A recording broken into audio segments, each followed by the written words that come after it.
जिसने इस्लाम को रोशन किया और इस्लाम का नाम लिया, वो नबी आज बीमार हो गया है। आज फजर के बाद और ज़ुहर के दरमियान, फजर और ज़ुहर के बीच में वो शख्स अल्लाह को प्यारा हो जाएगा। आज उसके पास आखिरी दिन है। हजरत फातिमा को रोते हुए देखा तो फरमाया, बेटी आज के बाद तेरा बाप कभी इतना तकलीफ नहीं बर्दाश्त करेगा। समझ गई कि मेरे बाप का आखिरी दिन है। फिर और रोने लगी तो आपने उनको पकड़ा और उनके कान में कहा, आए फातिमा, अभी जिब्रील ने मुझसे कहा कि फातिमा से कह दो कि अल्लाह ताला ने फातिमा तो सैयदतु निसाई अहलिल जन्नह, फातिमा को जन्नत की तमाम औरतों का सरदार बना दिया। नए अंदाज में या कुछ नई चीजें आपके सामने रखना चाहता हूं। नई चीजों का मतलब ये नहीं है कि वो कुरान और हदीस में है ही नहीं, कोई नई चीज आपको बताई जाएगी। एक लफ्ज बोला जाता है नेमत।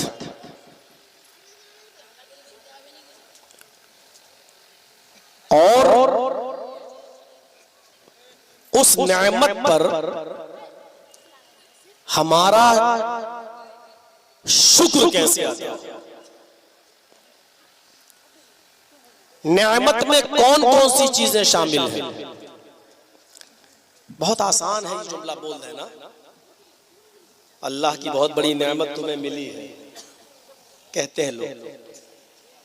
लेकिन अल्लाह ताला ने कुरान में फरमाया है कि मेरे बंदो, मेरी नेमतें इतनी हैं तुम्हारे ऊपर कि अगर तुम उनको गिनना चाहो, शुमार करना चाहो, तो तुम उनको गिन नहीं सकते, शुमार नहीं कर सकते। कुरान की आयत है, इन तउद्दू निअमतल्लाहि ला तुहसूहा, इन तउद्दू निअमतल्लाहि, अगर तुम शुमार करना चाहो, अगर तुम उनको लिखना चाहो, गिनना चाहो, तो तुम उनको शुमार नहीं कर सकते, गिन नहीं सकते। अल्लाह की नेमतों को जरा लिखिए। एक जगह अल्लाह ताला ने कहा कि रूए जमीन पर जितना पानी है उस पानी की रोशनाई बना डाली जाए। पानी कितना है रूए जमीन पर? आजकल साइंस पढ़ने वाले, भूगोल पढ़ने वाले, ज्योग्राफिया पढ़ने वाले अच्छी तरीके से जानते होंगे कि दुनिया जिसमें हम और आप रह रहे हैं, ये जमीन का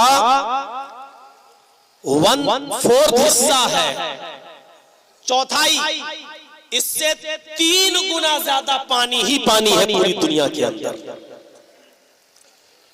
जिस दुनिया में हम और आप रह रहे हैं, खुशकी में, ये दुनिया के 4 हिस्से किए जाएं तो 1 हिस्से में आबादी है, इससे 3 गुना ज्यादा पानी ही पानी है।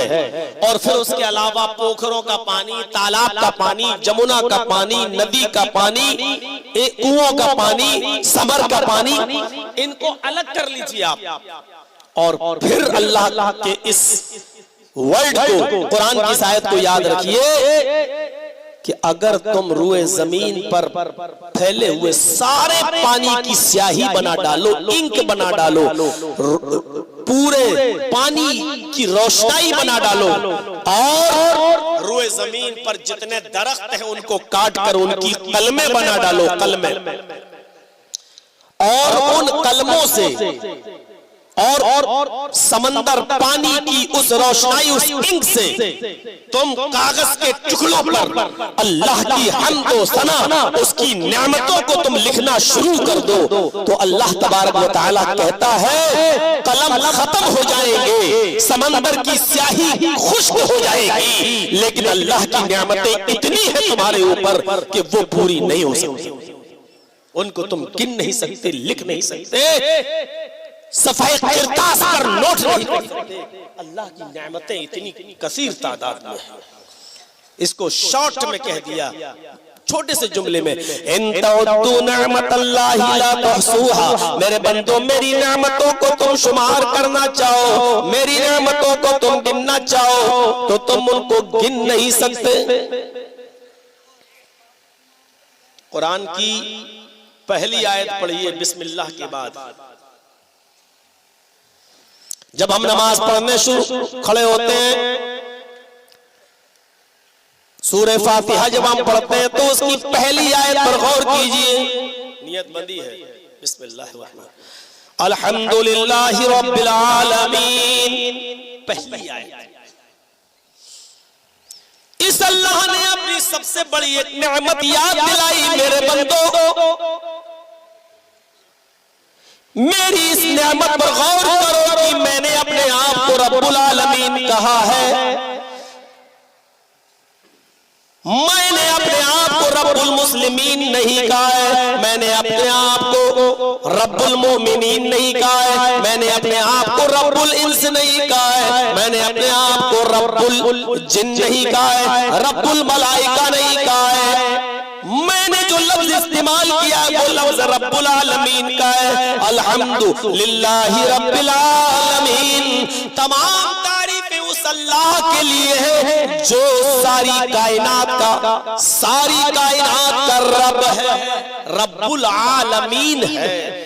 जिस तरह वो मुसलमानों का रब है, वो गैर मुस्लिमों का भी रब है, वो इंसानों का भी रब है, वो जिन्नातों का भी रब है, वो फरिश्तों का भी रब है, वो अंबिया का भी रब है, वो रब्बे नबातात भी है और रब्बे जमादात भी है, वो कायनात की हर शय का रब है।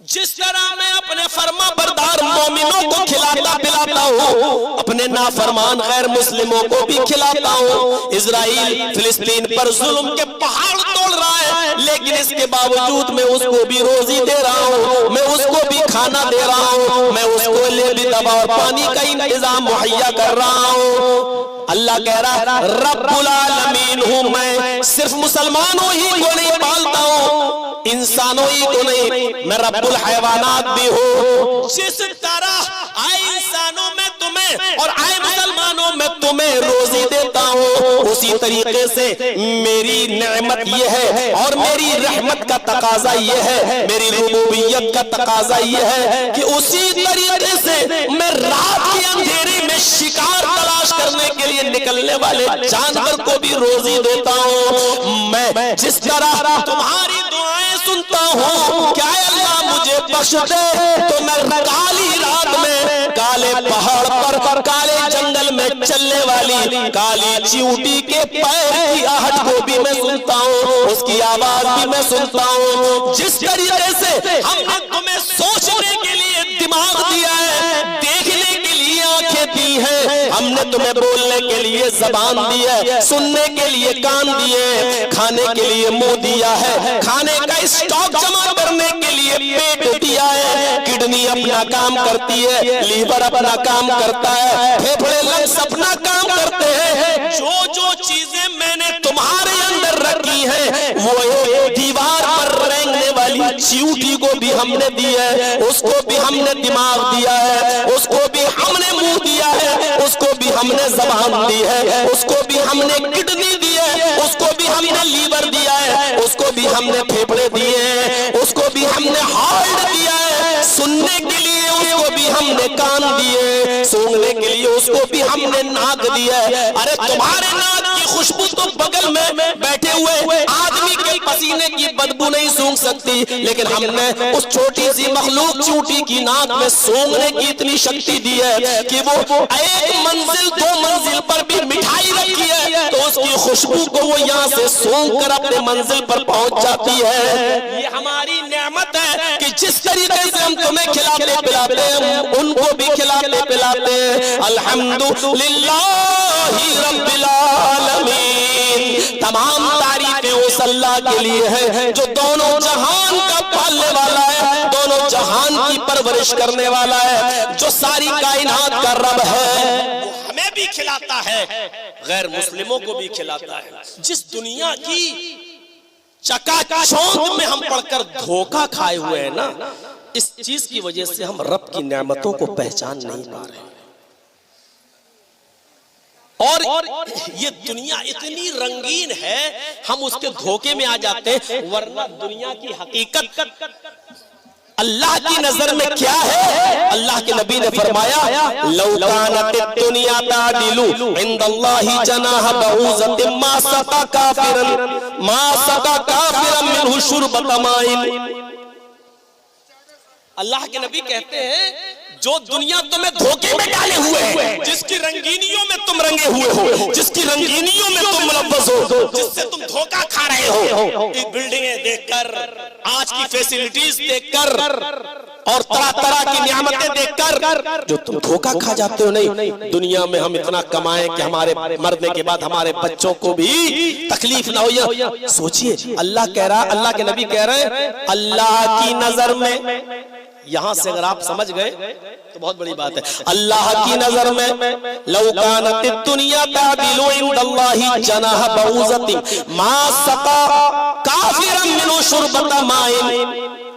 अगर अल्लाह की नजर में मच्छर के एक पर के बराबर भी इस दुनिया की हकीकत होती, इस दुनिया की हकीकत अगर अल्लाह की नजर में मच्छर तो आप जानते हैं मच्छर भी बहुत बड़ी चीज है। अल्लाह के रसूल ने कहा मच्छर के पर के बराबर भी अल्लाह की नजर में ये दुनिया हेज है, उसकी हैसियत नहीं है। मच्छर के पर के बराबर भी अगर अल्लाह इस दुनिया को अहमियत दे देता होता तो फरमाया तो किसी काफिर को लौ कानत दुनिया तादिलु इंदल्लाहि जनाह बऊज़तिन मा सका काफिरन मिनहु शुरबत माइन, तो किसी काफिर को इस दुनिया से एक घूंट पानी भी नहीं पिलाता। हम अपने नाफरमान को पानी पिलाएं?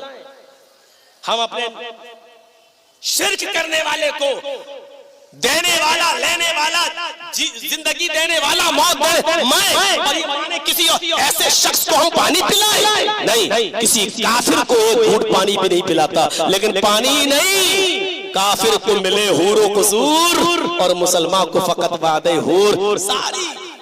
सारे दुनिया में हूरे और सारे ऐशो आराम के सामान और कसूर, बड़े बड़े महलों बंगले नहीं काफिरों के पास है। अल्लामा इकबाल ने कहा था काफिर को तो मिले हूरो कसूर और मुसलमान को फकत वादे हूर। और मुसलमान से क्या कहा?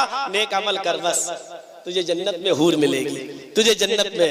फिर बात शिकवा था, जवाब शिकवा फिर बाद में दिया तुम में हूरों का कोई चाहने वाला ही नहीं, जलवे तूर तो मौजूद है मगर मूसा ही नहीं। मेरे भाइयों, बाद में उन्होंने जवाब दिया हम उस तरफ नहीं जाना चाहते। मैं ये बताना चाहता हूँ कि दुनिया में काफिरों को जो ऐशो आराम है वो इसलिए मिल रहे हैं क्योंकि अल्लाह रब्बुल आलमीन की नजर में इस दुनिया की हैसियत मच्छर के पर के बराबर भी नहीं। फायदा उठाओ जितना उठाना हो।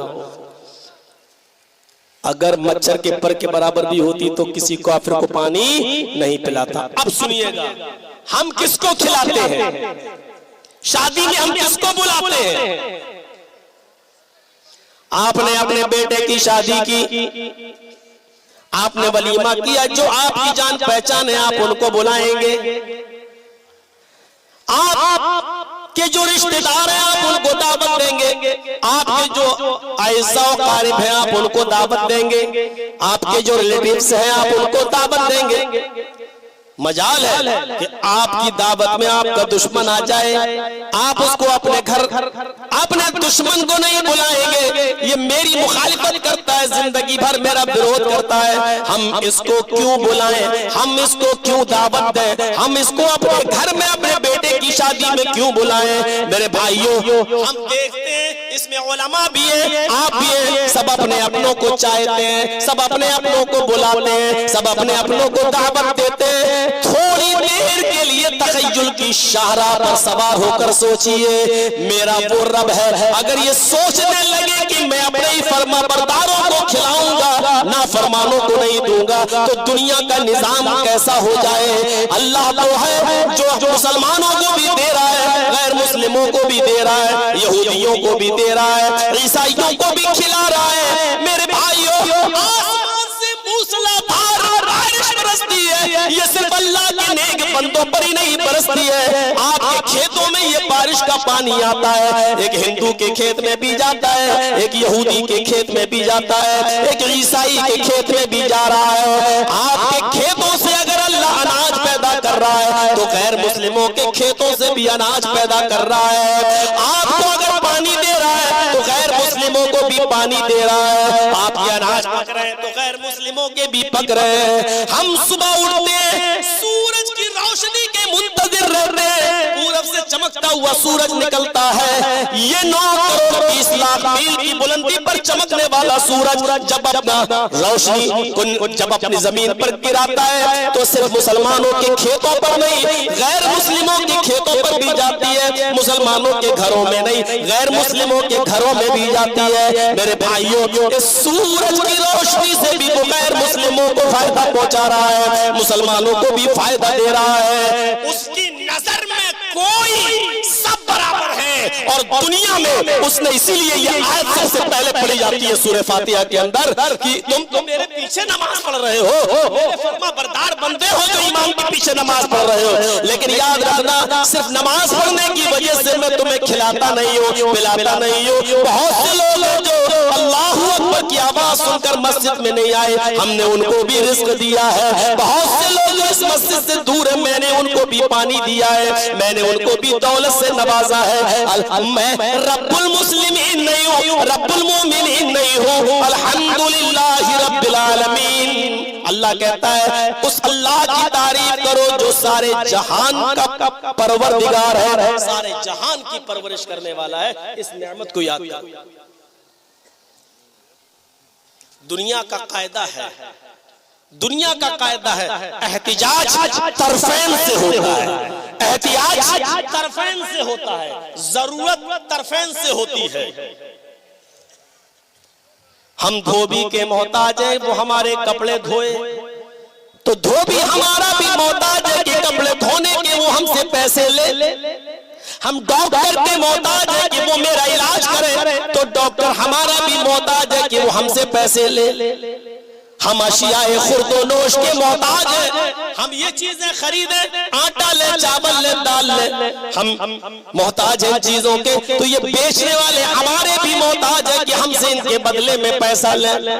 मेरे भाइयों, दुनिया के उसूल एहतियाज पर टिके हुए हैं। हम तुम्हारे मोहताज हैं, तुम हमारे मोहताज हो, लेकिन यहाँ उसूल बदल जाता है। हम सूरज की धूप की और रोशनी के मोहताज हैं, लेकिन सूरज हमारा जर्रा बराबर मोहताज नहीं। हम चांद की रोशनी के मोहताज हैं, लेकिन चांद हमारा जर्रा बराबर मोहताज नहीं। हम बारिश के मोहताज हैं, लेकिन बारिश हमारी जर्रा बराबर मोहताज नहीं। मेरे भाइयों, यहाँ उसूल बदल जाता है। इन तमाम नेमतों के बदले में अल्लाह ने कहा है तो सिर्फ इतना कहा है, ओ मेरे बंदे, इन तमाम नेमतों के बदले में अगर तू मुझे कुछ देना ही चाहता है तो सिर्फ इतना कर कि मेरे घर में चला जा, अपनी पेशानी जमीन पर रख दे, ताकि मुझे यकीन हो जाए और जमीन पर अपने माथे को, पेशानी को रखकर इकरार कर दे कि अल्लाह, मैंने अपने आप को जलील समझ लिया और तुझे अजीज, सुभान रब्बियल आला।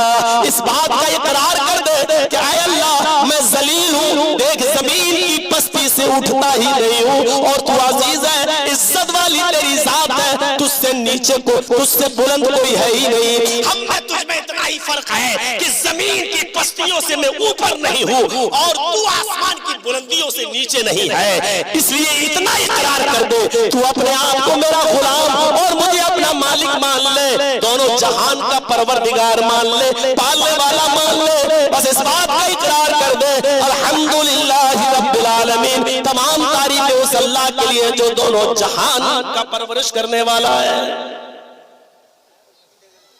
हजरत इब्राहीम अलैहिस्सलातु वस्सलाम के पास एक बूढ़ा आदमी आया, मेहमान बनकर, मजूसी था। और सुनिए, बड़ी दिलचस्प बात सुना रहा हूं आपको, यहां से आप अंदाजा लगा सकते हैं। उस बूढ़े आदमी इब्राहीम अलैहिस्सलाम अकेले कुछ नहीं खाते थे, जब भी खाना खाते थे तो किसी न किसी को पकड़ के लाते थे और उसके साथ दस्तरखान पर बैठकर खाना खाते थे। इब्राहीम अलैहिस्सलाम ने जिंदगी में अकेले खाना नहीं खाया कभी। एक बार कोई नहीं मिला तो बूढ़ा आदमी था, मजूसी था, आग का पुजारी था, वही मिल गया। इब्राहीम अलैहिस्सलाम ने कहा, बाबा घर पे चलो, खाना खा लो। उसने कहा, चलो, भूख तो वैसे ही लगी है। इब्राहीम अलैहिस्सलाम उस बूढ़े मजूसी को घर पे ले आए। अब दिखाना जो चाहता हूं वो देखिए। दस्तरखान बिछ गया, खाना लग गया। इब्राहिम अलैहिस्सलाम ने कहा बाबा अल्लाह का नाम लो, शुरू कुल बिस्मिल्लाह, अल्लाह का नाम लो, शुरू करो, खाओ। उसने कहा इब्राहिम मैं इस खाने पर अल्लाह का नाम नहीं लूंगा, मैं तुम्हारे अल्लाह का नाम क्यों लूं? मैं इस खाने पर तुम्हारे रब का नाम नहीं लूंगा, मैं तो अपने खुदा का नाम लूंगा। इब्राहिम अलैहिस्सलाम ने कहा तुम्हारा रब कौन है? उसने कहा मैं मजूसी हूं, आग का पुजारी हूं, आग हमारा खुदा है, आग हमारा माबूद है, और मैं बिस्मिल्लाह कहकर क्यों खाऊं? मैं तो बिस्मिल्लाह कह के खाऊंगा, आग के नाम से। खिलाना हो तो खिलाओ। इब्राहिम अलैहिस्सलाम ने फरमाया बाबा खाने का लुक़मा दस्तरखान से उठाया, रख दो यहीं, ये खाना हमारे अल्लाह ने दिया है, हमारे रब ने दिया है, ये आग ने नहीं दिया है। अगर तुम्हारा रब तुम्हारा माबूद आग है तो जाओ आग से खाना मांगो, उठाओ दस्तरखान से, जाओ, नहीं खिलाऊंगा तुम्हें खाना। बुजुर्ग उठ गया, बाबा उठ गया, वो 90 साल का बूढ़ा इब्राहिम के दस्तरखान से भूखा चला गया, अभी चंद ही कदम दूर गया था। इधर इब्राहिम अलैहिस्सलाम पर वही आ गई, आए इब्राहिम तुमने उस बूढ़े को अपने दस्तरखान से क्यों भगाया? इब्राहिम अलैहिस्सलाम ने कहा इसलिए कि वो अल्लाह का नाम नहीं ले रहा था, आग का पुजारी था, आग को अपना माबूद समझता था। फरिश्ते ने कहा इब्राहिम तुम्हारे रब ने कहा है 90 साल की पूरी जिंदगी में उसने कभी भी अल्लाह का नाम नहीं लिया, हमेशा वो आग का नाम लेता है। बताओ 90 साल तक उस बूढ़े को कौन खिलाता रहा? उस बूढ़े को कौन पिलाता रहा? उस बूढ़े की जान की हिफाजत कौन करता रहा? उसकी उम्र 90 साल तक खिला पिला कर किसने की? इब्राहिम अलैहिस्सलाम ने कहा अल्लाह ने। कहा इब्राहिम तुम्हारे रब ने हुक्म दिया उस बूढ़े को जाओ बुला कर लाओ, पकड़ के लाओ।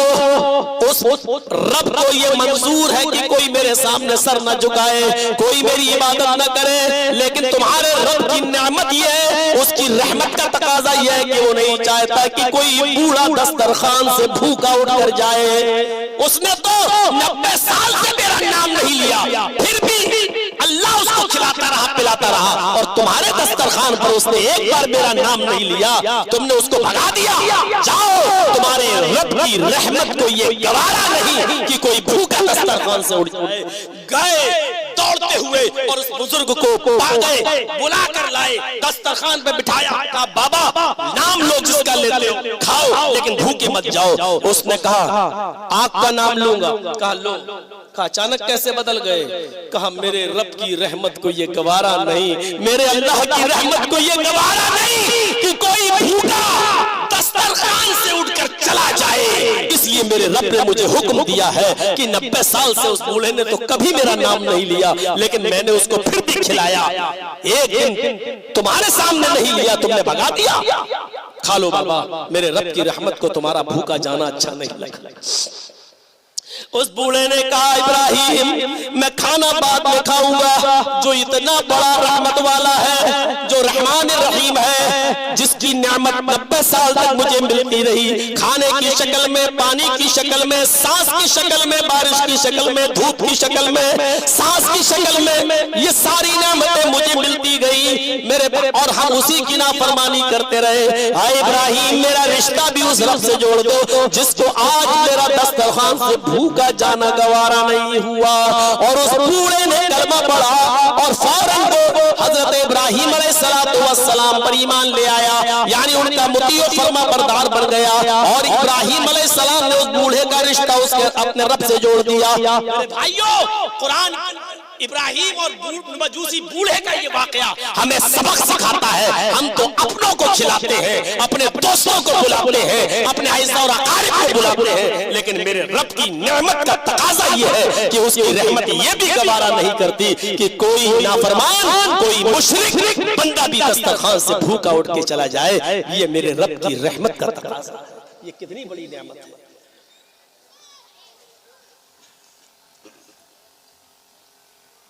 अभी चैनल वालों को इजाजत मिल जाए तो इसी पर वो एक बुढ़ा बना देंगे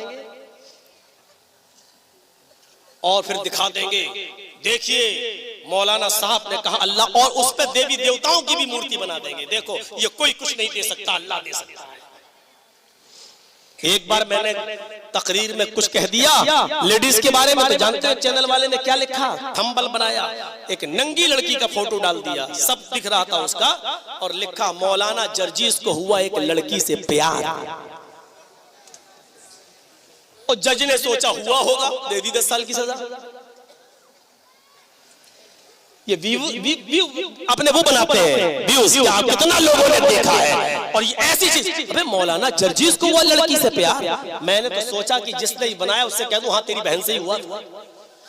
दिल में आया, फिर सोचेंगे नहीं यार ये अखलाक से गिरी हुई बात है, ये बुरा मानेगा, जाहिर बात है बहन बेटी तक नहीं जाना चाहिए। लेकिन गुस्सा किसको नहीं आ सकता है? तुम्हारे इन हरकतों से मेरी माँ कितना रोई तुमको नहीं मालूम। हर किसी की माँ रोएगी। 10 साल नहीं जानती है वो कानून, बेचारी पढ़ी लिखी नहीं। 10 साल कैसे छूटेगा मेरा बेटा? क्या होगा? हम तो खुशी खुशी कह के गए थे अम्मी हम तो तारीख पे जा रहे हैं, अभी डेट मिल जाएगी वापस आ जाऊंगा। मुझे क्या मालूम कि सारा षड्यंत्र रच लिया। और मीडिया वालों ने यही MK channel, Indian mix wise, ऐसे ही चैनलों से कटिंग काट काट कर जज के सामने पेश कर दी। साहब ये तो आसाराम का बाप है, ये तो ऐसा है वैसा है। और उसी वक्त उठाकर हमको कस्टडी में डाल दिया, कहा आज ही जजमेंट होगा, और कह दिया दोषी साबित, कल आइएगा फैसला सुना दिया जाएगा 10 साल की सजा। मजबूर होकर कोई आदमी कदम उठाता है। ईमानदारी के साथ बताइएगा अल्लाह को पहचान कर। मैंने उससे पहले कितनी तकरीरों में तुम्हें वार्निंग दी कि ऐसा थंबल मत बनाओ, ऐसा मत बनाओ। जब अपनी हरकतों से बाज नहीं आए हो तब मैंने पाबंदी लगी। जयनगर वालों आज तुम बड़े जोश में थे और एक गलत काम कर बैठे कि परमिशन दे दी। आपने अगर इनको परमिशन देकर अलाउ कर दिया तो कल से हर जलसे वालों से परमिशन लेकर ये पहुंच जाएंगे और फिर कहेंगे कि हमने चंदा दिया तो है। अरे ये काम तो हम भी कर सकते हैं, हमें इनको अलाउ नहीं करना है। अब तो मुझे आपके आज के जलसे के बाद हर कमेटी वाले को फोन करके कहना पड़ेगा कि कितना भी पैसा दे आप अलाउ नहीं करेंगे इनको। अब तो हमें ये कहना पड़ेगा। खैर बहुत दिनों के बाद आपने जलसा किया कब्रिस्तान के फायदे के लिए, जितना इन्होंने दिया उससे ज्यादा इंशाल्लाह हम चंदा करवा देंगे आपका, बेफिक्र रहिए। लेकिन आप भी किसी के बेटे हैं, मैं भी किसी का बेटा हूँ। देखिए जो होना होगा वो तो होगा, लेकिन एहतियात तो भी बरतना चाहिए, तदबीर तो भी करनी चाहिए। और फिर हम हिंदू मजहब के खिलाफ तो नहीं, हमने कभी तकरीरों में ये तो नहीं कहा, हमने ये कहा ये इस्लाम में है, ये हिंदू धर्म में है, हमारे यहाँ मूर्ति की पूजा नहीं है। आप मूर्ति बना रहे हैं, किसी भी धर्म की मूर्तियों को बनाकर उनका खंडन करोगे तो भाई हिंदू भाइयों को तो बुरा लगेगा ही, बुरा लगेगा। हम पर्दे के ऊपर तकरीर कर रहे हैं, आपको चाहिए कि किसी लेडीज का पर्दा दिखाते, आप बेपर्दा लड़कियों को लाकर उसमें लिपस्टिक लगा रहे हैं, उसका सीने का हिस्सा उठा उठा कर दिखा रहे हैं कि मौलाना ने ऐसी बेपर्दगी के खिलाफ तकरीर की। आदमी देखता है यार टाइटल इतना अच्छा है तो तकरीर कितनी अच्छी होगी। ये तो वही हिसाब हुआ कि एक बुढ़िया बेचारी जा रही थी 80 साल की और धीरे धीरे बुर्का ओढ़ के चल रही थी, तो लड़का समझा यार बुर्का इतना खूबसूरत तो बुर्के वाली कैसी होगी। वो नौजवान बच्चा उसके पीछे पीछे चलने लगा। बुर्का बड़ा खूबसूरत था, नकाब बड़ा खूबसूरत था, वो उसके पीछे पीछे चलने लगा। बुढ़िया समझ गई कमीना हमको नौजवान समझ रहा है। अच्छा वो धीरे धीरे चल रही थी बुढ़िया, ये समझ रहा था कि मुझे लाइन दे रही है इसलिए धीरे धीरे चल रही है। ये समझा कि मुझे लाइन दे रही है, धीरे धीरे चल रही है। ये इस वहम में था। थोड़ी देर के बाद बुढ़िया ने अपना नकाब खोला, कहा बेटा तू मेरा पीछा क्यों कर रहा है? मैं तो तेरी अम्मा की उम्र की हूँ। इसके तो किए धरे पे पानी फिर गया। 1 घंटे से पीछा कर रहा था, इसने देखा है तो एकदम झट से हाजिर जवाब था, फौरन पलटा। अम्मा हम अपने लिए नहीं अपने अब्बा के लिए ढूंढ रहे थे। वही हिसाब आपका है। बूढ़ी औरत के खूबसूरत नकाब के पीछे ये फिर जाते हैं, ये लड़के चले गए। ऐसे थंबल देख के हर देखने वाला कहता है, ये लड़की इतनी खूबसूरत है तो मौलाना की तकरीर कैसी होगी? घुसना ही है, देखना ही। ये भी झूठ और धोखा है, और इसके जरिए कमाया हुआ पैसा भी हराम है। जैसे सुअर का गोश्त हराम है, जैसे शराब हराम है, जैसे कुत्ता हराम है, उसी तरीके से धोखा देकर कमाया हुआ रकम और पैसा हराम है। हम नहीं समझ रहे हैं कि चोरी छुपके कितने लोग बना रहे हैं वीडियो। हम नहीं जानते हैं, हम नहीं समझ रहे हैं। 25 साल का तजर्बा हमें नहीं है। हम जानते हैं कल नहीं तो परसों चैनल पे आएगी, लेकिन हमारे मना करने के बावजूद आपने डाला। जो कमाई आएगी और जो आप खाएंगे वो आपके लिए हराम होगी, बिल्कुल उसी तरह जैसे सुअर का गोश्त आपके लिए हराम है। क्योंकि मेरी इजाजत के बगैर आप लूट कर रहे हैं, और मेरी इजाजत के बगैर परमिशन नहीं है। और जब परमिशन नहीं है तो कमाई हराम होगी। आप जाकर पूछो दुनिया के किसी मुफ्ती से, फतवा मेरा गलत है क्या? जब हम परमिशन नहीं दे रहे तो आप क्यों बनाएंगे? और भी तरीके हैं, और भी रास्ते हैं। अभी हजरत अली साहब आएंगे, बनाइए, तकरीर डालिए, हमें कोई एतराज नहीं। मुझसे पहले जो मौलवी तकरीर कर रहे थे, बनाओ उनकी वीडियो, हमें कोई एतराज नहीं। मेरी नहीं बनाएंगे आप।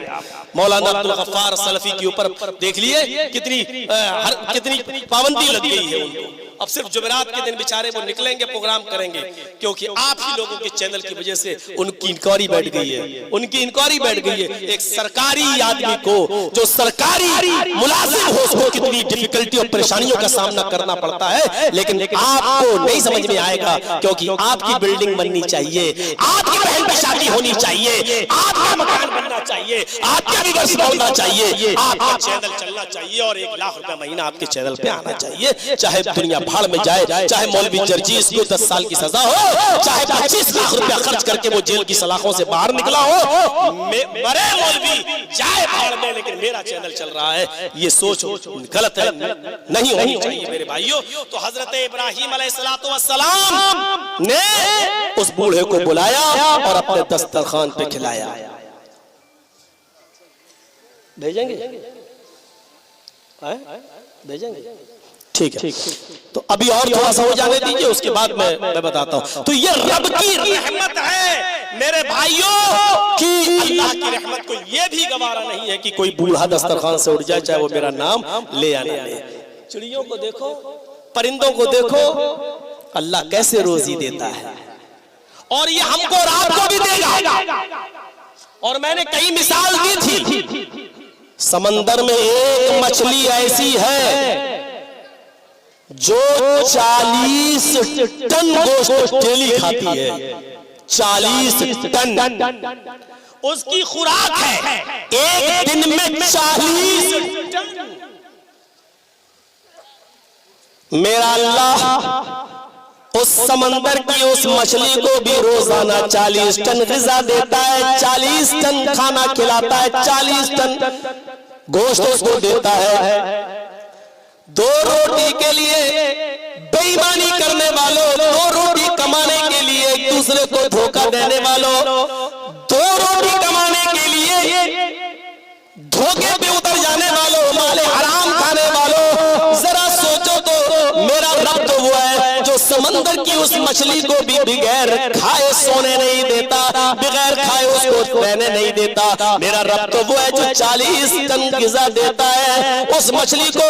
तुम्हें 2 रोटी की इतनी फिक्र क्यों हो रही है कि एक दूसरे को तुम धोखा देकर कमाओ, माल हराम कमाने पर तुम मजबूर हो गए।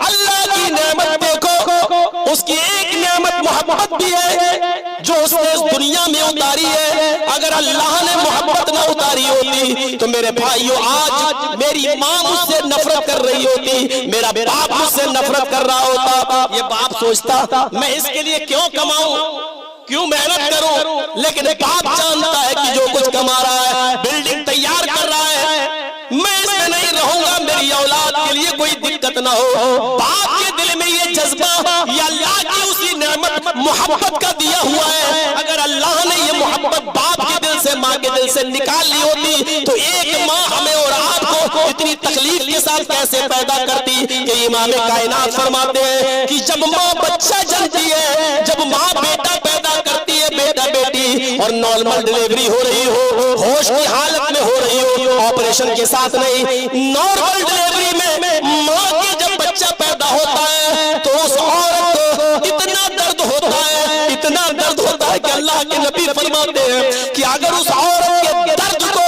उसकी तकलीफ को अगर जमीन की छाती पर डाल दिया जाए तो जमीन भी फट जाए और ये दर्द बर्दाश्त न कर सके। एक औरत ये दर्द बर्दाश्त करके अपने बेटे को जन्म देती है। ये मोहब्बत अल्लाह रब्बुल आलमीन की तरफ से पैदा की हुई है कि वो अपनी औलाद की खुशी की खातिर ये दर्द आराम से सहन कर लेती है और बर्दाश्त कर लेती है। ये उसी मोहब्बत का तकाजा है। अगर अल्लाह ने अपनी इस नेमत मोहब्बत को इस दुनिया में ना उतारा होता तो कोई माँ किसी औलाद को नहीं जनती। ये उसी नेमत का तकाजा,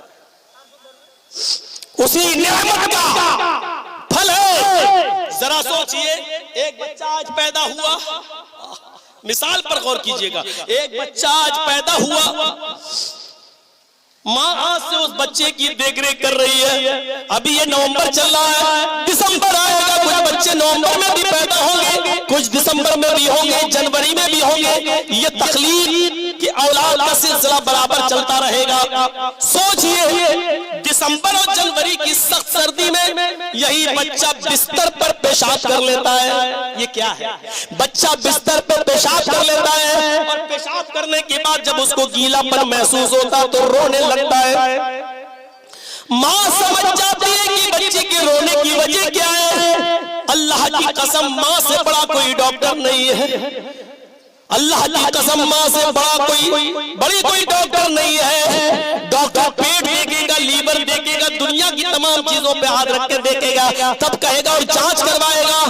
बच्चा जब रो रहा है तो माँ फौरन समझ जाती है कि ये दर्द की वजह से रो रहा है, या ये भूख की वजह से रो रहा है, या इस बच्चे ने पेशाब करके अपनी जगह को गीला कर दिया उस वजह से रो रहा है। ये माँ है और ये नेमत अल्लाह की उतारी हुई है मोहब्बत, जिसकी वजह से बच्चे के रोने की आवाज से माँ समझ जाती है कि ये बच्चे का रोना किस वजह से है। माँ फौरन अपने बच्चे को रोता हुआ देखती है, उठती है और अपनी खुश्क जगह पर, अपने सूखे जगह पर उस बच्चे को लिटा देती है और उसके बाद उसकी गीली जगह पर खुद लेट जाती है, उसकी भीगी हुई बिस्तर पर खुद लेट जाती है। मुझे बताइए, माँ के दिल में ये मोहब्बत का जज्बा किसने पैदा किया है अपनी औलाद के लिए?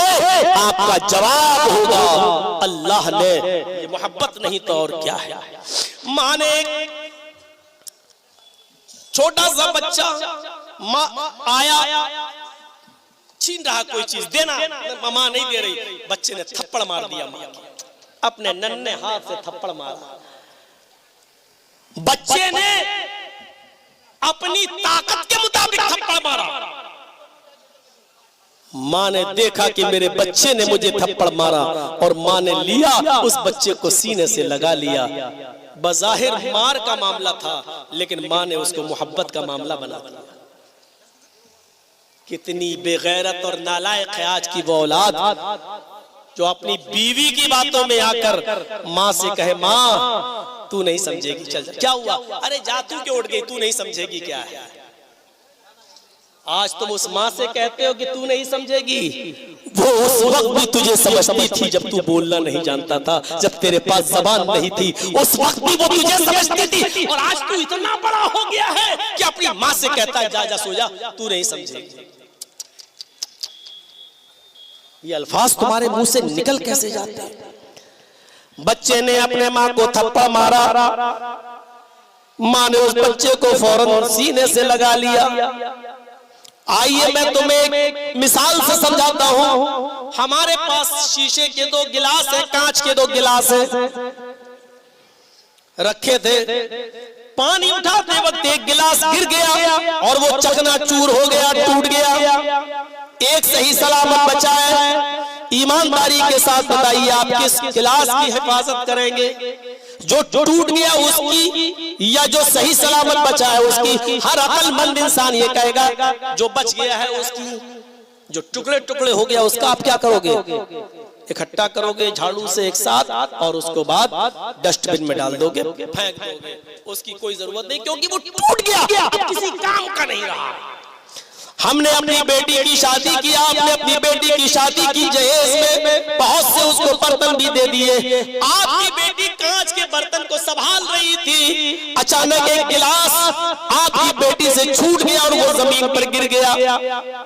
एक गिलास बचा। ईमानदारी के साथ बताइए कि आपकी बेटी कौन सी गिलास की हिफाजत करेगी? जो बच गया। अब जो टूट गया वो तो टूट गया, उसको फेंक देगी। जो सही सलामत बचा उसकी हिफाजत करेगी, जो बेकार है उसके कोई काम का नहीं है। लेकिन यहाँ मिसाल उलट जाती है। एक माँ के दो बेटे, एक माँ के दो बेटे हैं, एक 18 साल का है, एक 22 साल का है। 22 साल का बेटा अचानक एक्सीडेंट का शिकार हो जाता है, उसकी रीढ़ की हड्डी टूट जाती है, उसके दोनों हाथ खराब हो जाते हैं, दोनों पैर उसके खराब हो जाते हैं। शादीशुदा नहीं है, वो बिस्तर पे पड़ा हुआ है, लेकिन उससे छोटा 20 साल का बच्चा वो नौकरी कर रहा है, कमा कर लाता है, खिलाता है, अपनी माँ को भी देता है, अपने बीवी को भी पालता है, अपने बच्चे को भी देख रहा है।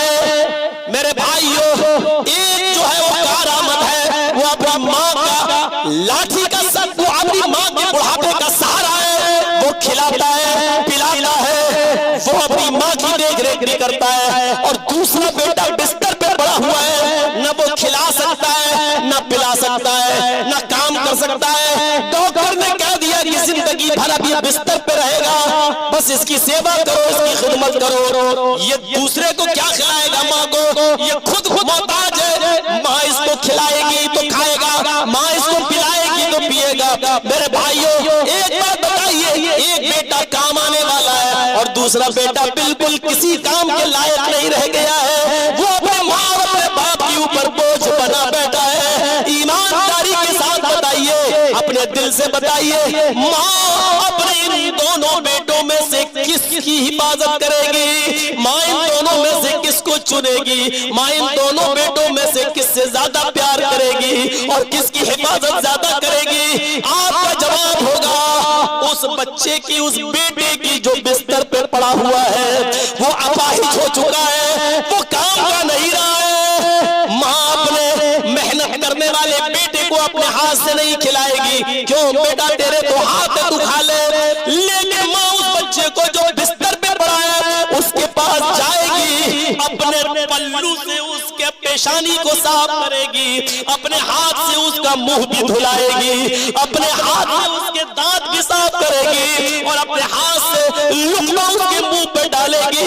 इस बड़े बच्चे का पेशाब और पायखाना भी साफ नहीं करेगी, दूर जाएगी इससे छोटे बच्चे से जो काम का है, लेकिन अपने बड़े बच्चे से जो बिस्तर पे लेटा हुआ है उसके पास जाकर उसके कपड़े भी धुलेगी, उसके कपड़े भी बदलेगी और पेशाब और पायखाने की जरूरत होगी तो ये माँ आज अपने बड़े बेटे जो अपाहिज है उसको पेशाब भी कराएगी और लैट्रीन भी कराएगी और उसको धुलाएगी भी और साफ भी करेगी। मेरे भाइयों, इस अपाहिज लंगड़े लूले जो किसी चीज का लायक नहीं है, बेकार बेटे की मोहब्बत उसकी माँ के दिल में ये कौन सी चीज पैदा कर रही है? ये अल्लाह की वही नेमत है जो नेमत मोहब्बत के नाम से जानी जाती है। अल्लाह ने कहा, इन तउद्दू नेमतल्लाहि ला तुहसूहा। मेरे बंदो, मेरी नेमतें इतनी ज्यादा है तुम्हारे ऊपर, मेरे बंदो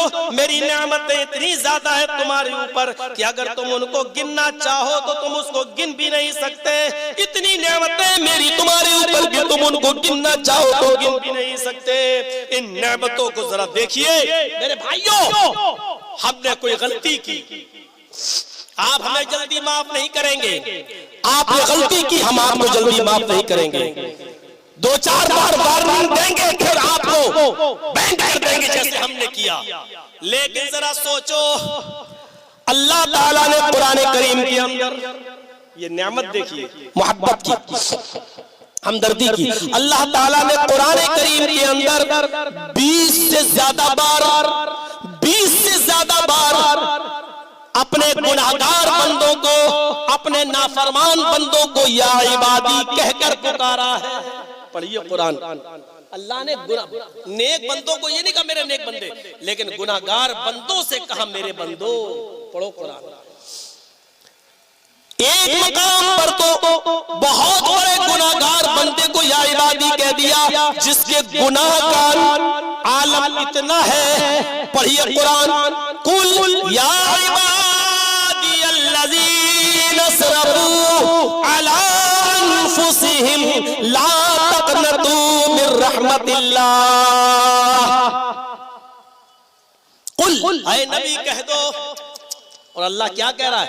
या इबादी अल्लज़ीना असरफू अला अनफुसिहिम, आए मेरे गुनाहगार बंदो। और कौन से गुनाहगार बंदे? असरफू, जिन्होंने बहुत गुलू किया है गुनाह करने में, जिन्होंने जरूरत से ज्यादा गुनाह किए। एक तो होता गुनाहगार, एक होता जरूरत से ज्यादा गुनाहगार। इबादी अल्लज़ीना असरफू अला अनफुसिहिम, जिन्होंने अपनी जान, अपने नफ्सों पर बहुत ज्यादा जुल्म और गुनाह कर डाले हैं, हद से आगे बढ़ गए गुनाह कर करके। इसका तर्जुमा बाद मुफस्सिरीन ने यूं किया है, जिन्होंने गुनाह कर करके जमीन और आसमान भर लिए। यानी जमीन और आसमान भर कर भी अगर तुमने गुनाह किए हैं, तो अल्लाह क्या कह रहा है अपने उन गुनाहगार बंदों से? या इबादी अल्लज़ीना असरफू अला अनफुसिहिम ला तक़नतू मिर रहमतिल्लाह। आए मेरे गुनाहगार बंदो, तुम अल्लाह की रहमत से ना उम्मीद मत हो जाओ। मेरे गुनाहगार बंदो, तुमने बहुत गुनाह किए, लेकिन मैं तो रहमान हूं और मेरी रहमत भी एक नियामत है। तुम शर्मिंदा तो हो जाओ, तुम नादिम तो हो जाओ, तुम रुजू तो करो, तुम मेरी तरफ पलटो तो सही। मेरी रहमत से क्यों ना उम्मीद हो रहे हो? हम तुम्हें माफ करने के लिए तैयार हैं। अंदाजा लगाइए, 20 से ज्यादा बार अल्लाह ने अपने गुनाहगार बंदों को या इबादी कहकर पुकारा है कुरान में। या इबादी, या इबादी, आए मेरे गुनाहगार बंदो, आए मेरे गुनाहगार बंदो। अल्लाह उनको भी बंदा कह रहा है, आए मेरे गुनाहगार बंदो। कुल या इबादी अल्लज़ीना असरफू अला अनफुसिहिम ला तक़नतू मिर रहमतिल्लाह। आए मेरे गुनाहगार बंदो, अगर तुमने जुल्म और ज्यादती करके गुनाह करके अपने नफ्सों पर जुल्म कर रखा है, जमीन और आसमान भरकर गुनाह कर रखे हैं, तो तुम मेरी रहमत से ना उम्मीद ना हो जाओ। आओ मेरे पास, हम तुम्हें माफ करने के लिए तैयार हैं। ये है अल्लाह रब्बुल आलमीन की रहमत का तकाज़ा। कितनी बड़ी नेमत है। और जब कोई गुनाहगार बंदा लौटता है, सुनिए, आए हाय, जब लौटता है और रुजू करता है, तो अल्लाह के नबी ने फरमाया अल्लाह ताला को इतनी खुशी होती है कि उस खुशी को हम बयान नहीं कर सकते। गुनाहगार बंदे की तौबा से अल्लाह खुश होता है। एक मिसाल दी अल्लाह के नबी सल्लल्लाहु अलैहि वसल्लम ने, बुखारी और मुस्लिम के अंदर ये मिसाल देखी जा सकती है। अल्लाह के नबी ने मिसाल दी कि एक शख्स जंगल में गया, सहरा में गया, उसके ऊंट पर उसका जरूरियाती जिंदगी का सामान लदा हुआ है। बहुत सा सामान लेकर जाता है, बहुत सा सामान वो लाद कर ले जाता है, बहुत सा सामान अपने ऊंट के ऊपर, और कहीं थक गया और लेट गया।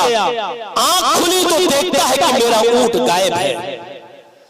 आंख खुली तो देखता है कि मेरा ऊंट गायब हो गया है। अब बताइए कि उसकी जरूरियात जिंदगी का सामान उस ऊंट के ऊपर लदा हुआ हो और ऊंट अचानक गायब हो जाए तो उसको कितनी तकलीफ होगी, कितनी तकलीफ होगी।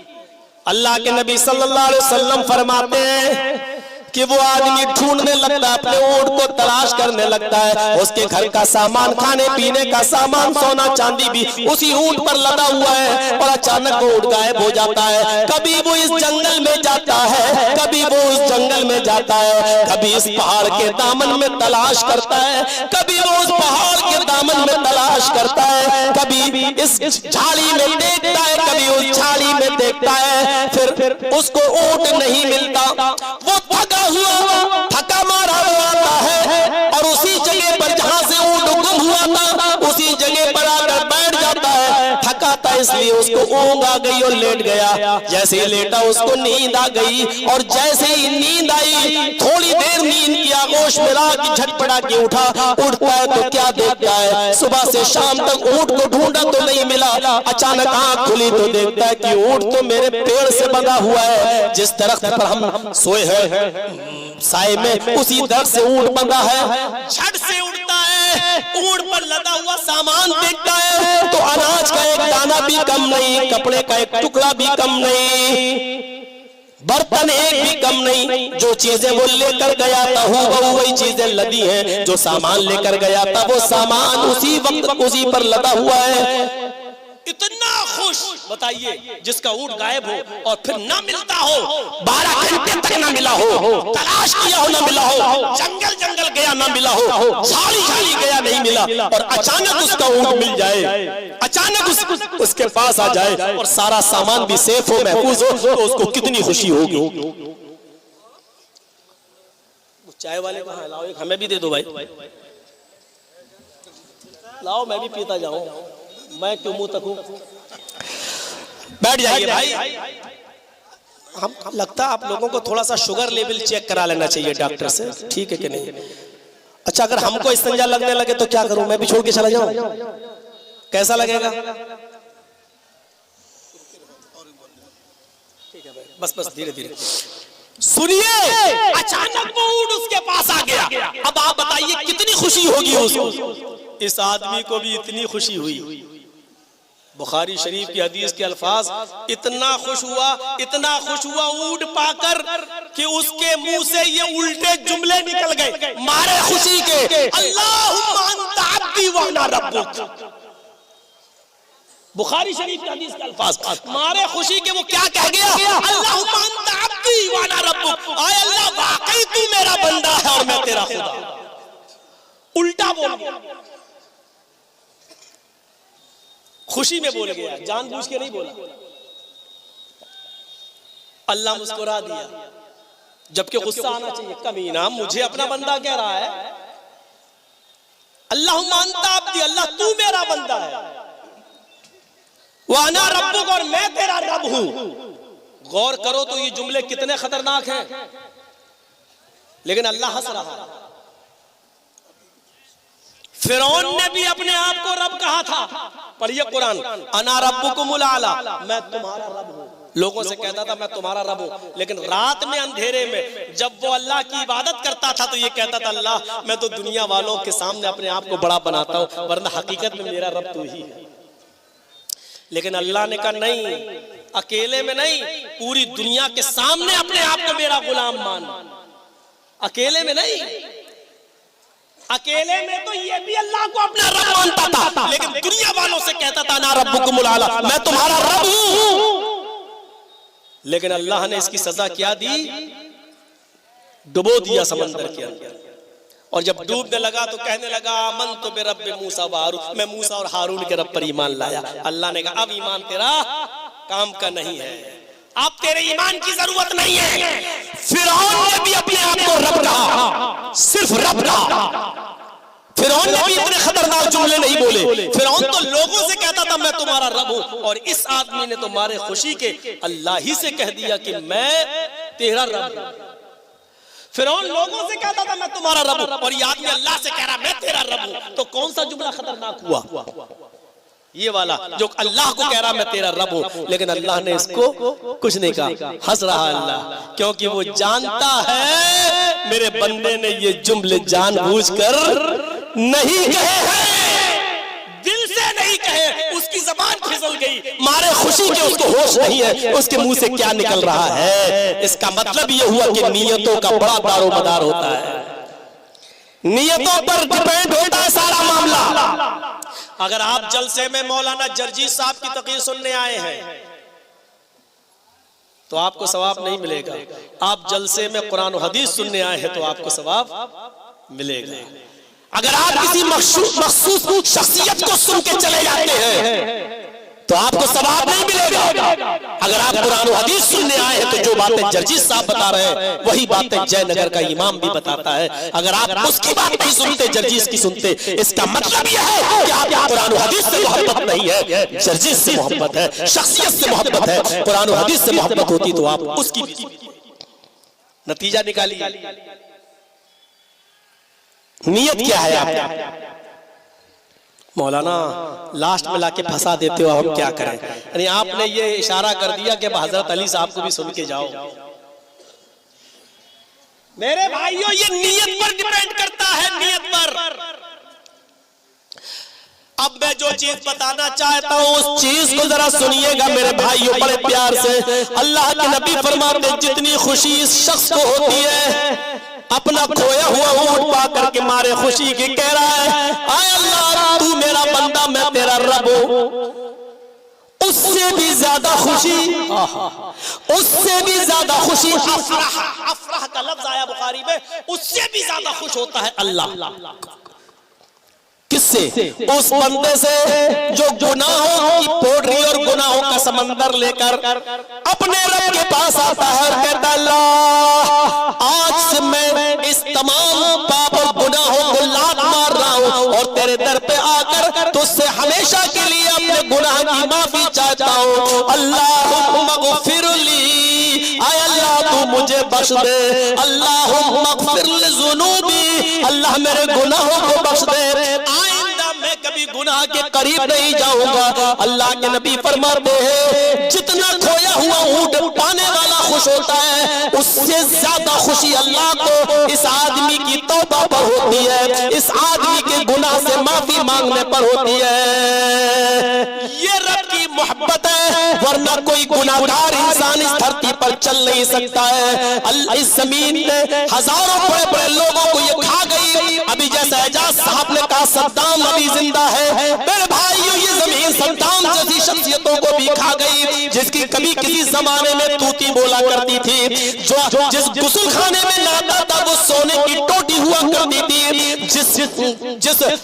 जिस हैंगर पर वो टॉवेल अपने जिस्म को पोंछने के लिए लटकाया करता था वो हैंगर गोल्ड का सोने का हुआ करता था, लेकिन आखिरी वक्त में वो मिला तो बंकरों में छिपा हुआ मिला, लंबी दाढ़ी लंबी मूंछों की हालत में मिला और उसको तख्तेदार पर जाकर लटका दिया गया, उसको मौत की सजा दे दी गई। मेरे भाइयों याद रखिएगा, अल्लाह रब्बुल आलमीन की इस नेमत को याद रखिए कि अपने गुनाहगार बंदे से जब वो तौबा करता है तो अल्लाह बहुत खुश होता है, लेकिन ये तौबा इस नियत से हो कि हम आइंदा कभी इस गुनाह के करीब नहीं जाएंगे।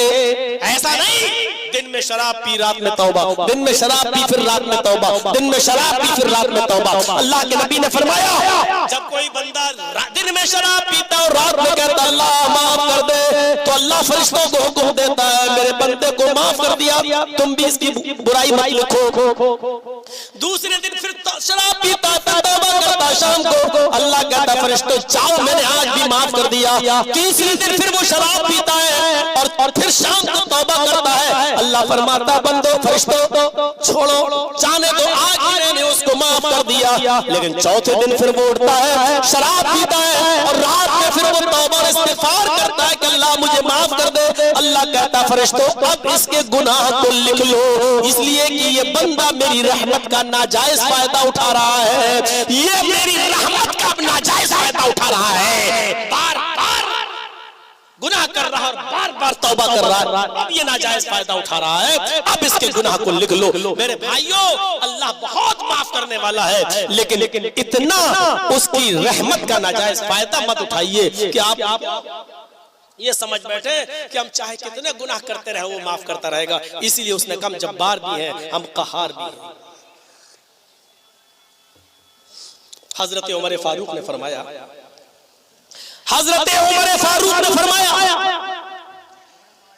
कि एक जंग में कुछ जंगी कैदी पकड़े गए, और बड़ा प्यारा वाकया सुनाने जा रहा हूं, सुन लो। एक जंग में कुछ जंगी कैदी पकड़े गए, उनको गिरफ्तार करके जनाब मोहम्मद रसूलुल्लाह के पास लाया गया। जब सारे कैदी नबी के पास लाए गए, पेश किए गए, तो इन कैदियों में एक औरत ऐसी थी, एक औरत ऐसी थी जिसका दूध पीता बच्चा कहीं गुम हो गया था।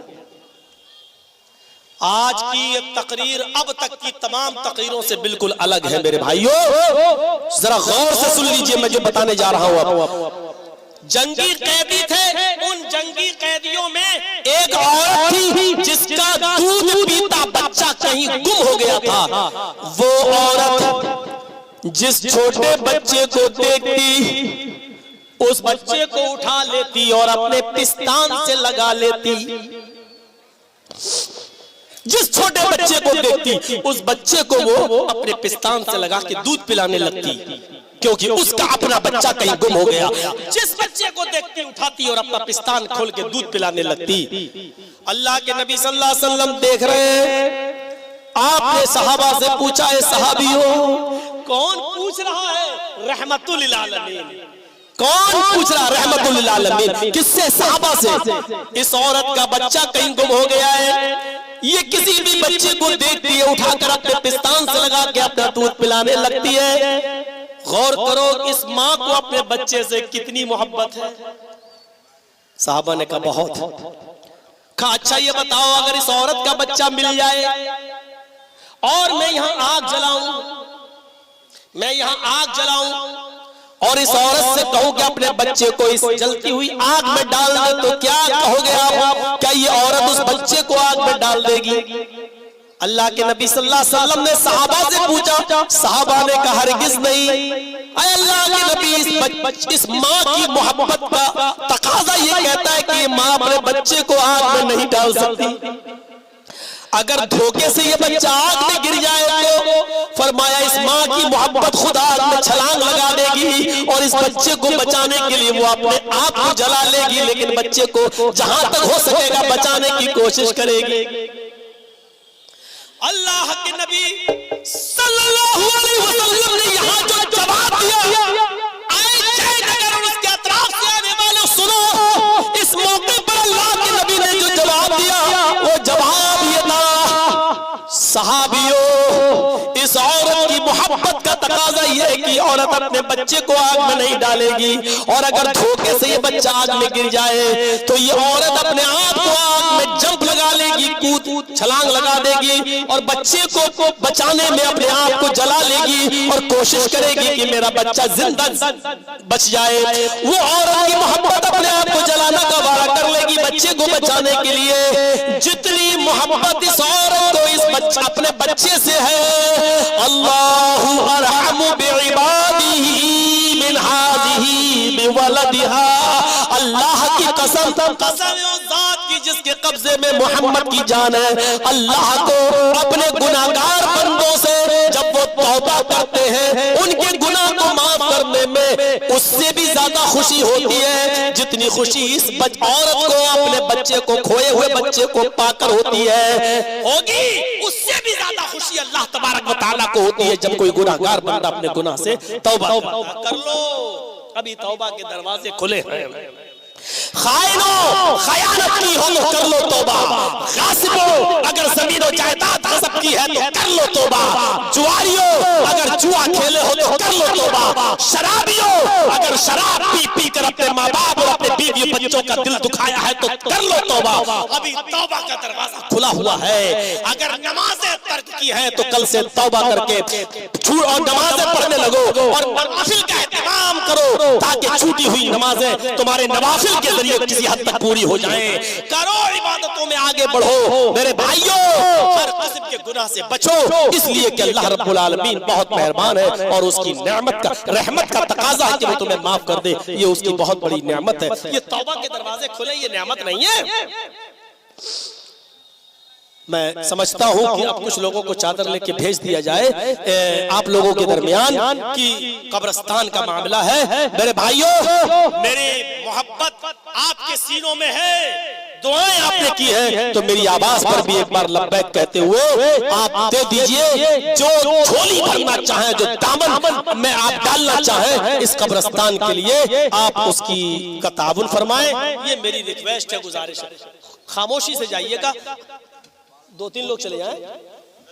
और असल में मैं चंदा कर लेता बाद में भी, लेकिन चूंकि मेरे बाद हजरत अली साहब का प्रोग्राम होना है इसलिए मैं आपको स्टेज पे नहीं बुलाऊंगा, फिर मामला दरहम बरहम हो जाएगा। वरना मैं बैठता 10-5 मिनट और मैं एक एक करके लोगों को बुलाता, लेकिन जो मैं खत्म करूंगा फिर पब्लिक चली जाएगी तो फायदा नहीं है। इसलिए अभी मैं भेज रहा हूँ कपड़ा लेकर, तो आपके बीच में जाएंगे, आप उनको दीजिएगा जो भी आप दे सकते हैं। मुझे उम्मीद है आप जो देंगे उसी में अल्लाह रब्बुल आलमीन बरकत देगा। मेरे भाइयों, आपने सुना होगा और ना सुना हो तो मैं आपको बताऊं, कुवैत में किसी बुजुर्ग का 80 साल के बुजुर्ग का हार्ट का ऑपरेशन हुआ। बहुत पैसे वाला बुजुर्ग था, हार्ट का ऑपरेशन हुआ, ऑपरेशन सक्सेसफुल रहा, ऑपरेशन कामयाब रहा।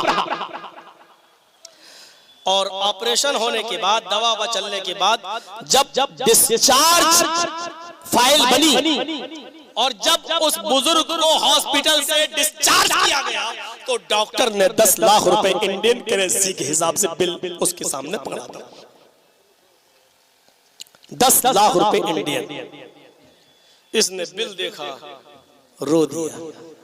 इसलिए नहीं रोया कि 10 लाख रुपए नहीं थे, बहुत पैसे वाला बुजुर्ग। डॉक्टर ने कहा क्या बात है, क्यों रो रहे हो? कहा कोई बात नहीं। डॉक्टर चैम्बर में गया, वो समझा कि शायद 10 लाख रुपए ज्यादा हैं, इसलिए बेचारा इतना नहीं दे सकता, इसलिए रो रहा है। डॉक्टर चैम्बर में जाता है और बिल को काट कर 7 लाख कर देता है कि जाओ 3 लाख हम छोड़ रहे हैं, 7 लाख। ये आया, इसने 7 नहीं 10 ही दिए।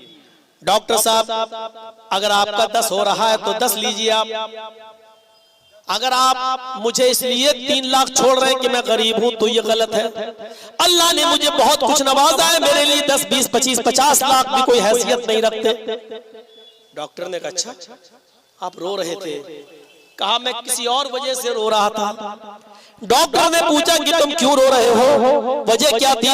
उसने ये कहा कि डॉक्टर साहब मेरी उम्र 80 साल हो चुकी है, इस 80 साल की उम्र में मैंने ये ऑपरेशन अपने हार्ट का कराया, आपने 10 मिनट में मेरे हार्ट का ऑपरेशन कर दिया और 3-4 दिन में मुझे यहाँ से डिस्चार्ज कर दिया, छुट्टी दे दी। 10 मिनट के ऑपरेशन के बाद 10 मिनट में आपने मेरे हार्ट को संभाल लिया, आपने उसकी कीमत 10 लाख का बिल मुझे पकड़ा दिया। मैं ये सोच कर रो रहा हूँ कि अगर अल्लाह रब्बुल आलमीन मुझे बिल पकड़ा दे तो वो कितना महंगा होगा। जिसने 80 साल तक मेरे हार्ट की, मेरे दिल की हिफाजत फरमाई, 10 साल तक 80 साल तक जिसने मेरे हार्ट की और मेरे दिल की जिसने हिफाजत की, आज तक उसने उस हार्ट पर, उस हिफाजत पर उसने बिल नहीं मांगा। तो ये कितनी बड़ी नेमत है, कितनी बड़ी। कल के जलसे में मैंने एक हदीस पढ़ी थी हजरत आयशा सिद्दीका की। हजरत आयशा सिद्दीका ने फरमाया था कि मा मिन अब्दिन यशरबुल माअल क़राहा बिगैरि अज़न इल्ला वजब शुक्र। अगर कोई शख्स आराम से पानी पी ले, भाई मैंने ये कहा कि कुछ लोग पर चले जाएं, लेकिन इसका ये मतलब नहीं कि आप डिस्टर्ब करेंगे। तुम्हारा वो लोग कर रहे हैं, अपना काम कर लेंगे,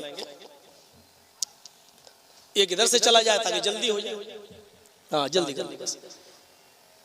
अब आप इधर दे, आपके पास आएंगे तो आप दीजिएगा, पहले से निकाल के रखिए मेरे भाई, आप डाल दीजिएगा। अब मेरी बात सुनिए, हजरत आयशा सिद्दीका ने क्या कहा, मामिन अब कितनी बड़ी नियामत है। और उस जमाने के 1400 साल पहले के लोग, जब मेडिकल साइंस ने तरक्की नहीं की थी, तब ये लोग जानते थे इन नियामतों की कदर। कहती है आयशा, मामिन अब्दिन यशरबुल माअल क़राह, कोई शख्स अगर पानी पी ले और आराम से पानी पी ले, और पानी वो मुंह से पी और पेट तक आराम से चला जाए और उसको कोई तकलीफ ना हो, मा मिन अब्दिन यशरबुल माअल क़राह बिगैरि अज़न, और पानी पीने के बाद वो पेशाब बन जाए और आसानी के साथ वो पेशाब के रास्ते से वो पानी निकल जाए, तो ये अल्लाह की बहुत बड़ी नियामत है। वजब शुक्र, तो तुम्हारे ऊपर अल्लाह का शुक्र अदा करना वाजिब हो जाता है। अल्लाह का शुक्र अदा करना वाजिब हो जाता है। आपको जो पानी मिला गट गट पी गए, इसीलिए इमाम कायनात ने फरमाया जब पानी पियो तो बिस्मिल्लाह कहो, पानी पीकर फारिग हो तो अल्हम्दुलिल्लाह कहो। मेरे भाइयों, पानी आराम से पेट में चला जाए ये बहुत बड़ी नेमत है, और उससे बड़ी नेमत ये है कि जो पिया है वो बिला तकलीफ के अपने रास्ते से निकल जाए। इसलिए फरमाया कि पेशाब से फारिग हो तो गुफराना का पढ़ा करो। अल्लाह रब्बुल आलमीन की मेरे भाइयों तारीफ और तौसीफ हर हाल में करो, अल्लाह का शुक्र अदा करना चाहिए। उस डॉक्टर ने जब 10 लाख का बिल दे दिया तो ये आदमी क्या कहता, 10 मिनट आपने मेरे हार्ट को संभाला तो 10 लाख का बिल दे दिया। मेरे रब ने तो 80 साल तक मेरे हार्ट को संभाला, आज तक उसने मुझसे कोई बिल नहीं मांगा। वो कितना बड़ा गफूरुर रहीम है। ये हवा जो हमें और आपको मिल रही है और जिस हवा में हम और आप सांस ले रहे हैं, ये कितनी बड़ी नेमत है, कितनी बड़ी। आप यहाँ बैठे तो ये आपको ऑक्सीजन मिल रहा है। आप यहाँ से जब अपने घर जाएंगे तब भी आपको ऑक्सीजन मिलेगा। आप अपने कमरे में सोएंगे उधर भी आपको ऑक्सीजन मिलेगा। आप समंदर में सफर करें कश्ती और पानी के जहाज में तब भी आपको ऑक्सीजन मिलेगा। आप हवाई जहाज में अगर आप सफर करें तो हवाई जहाज के अंदर भी आपको ऑक्सीजन मिलेगा। कभी आपने सोचा है ये ऑक्सीजन क्या है, कितनी बड़ी नेमत है।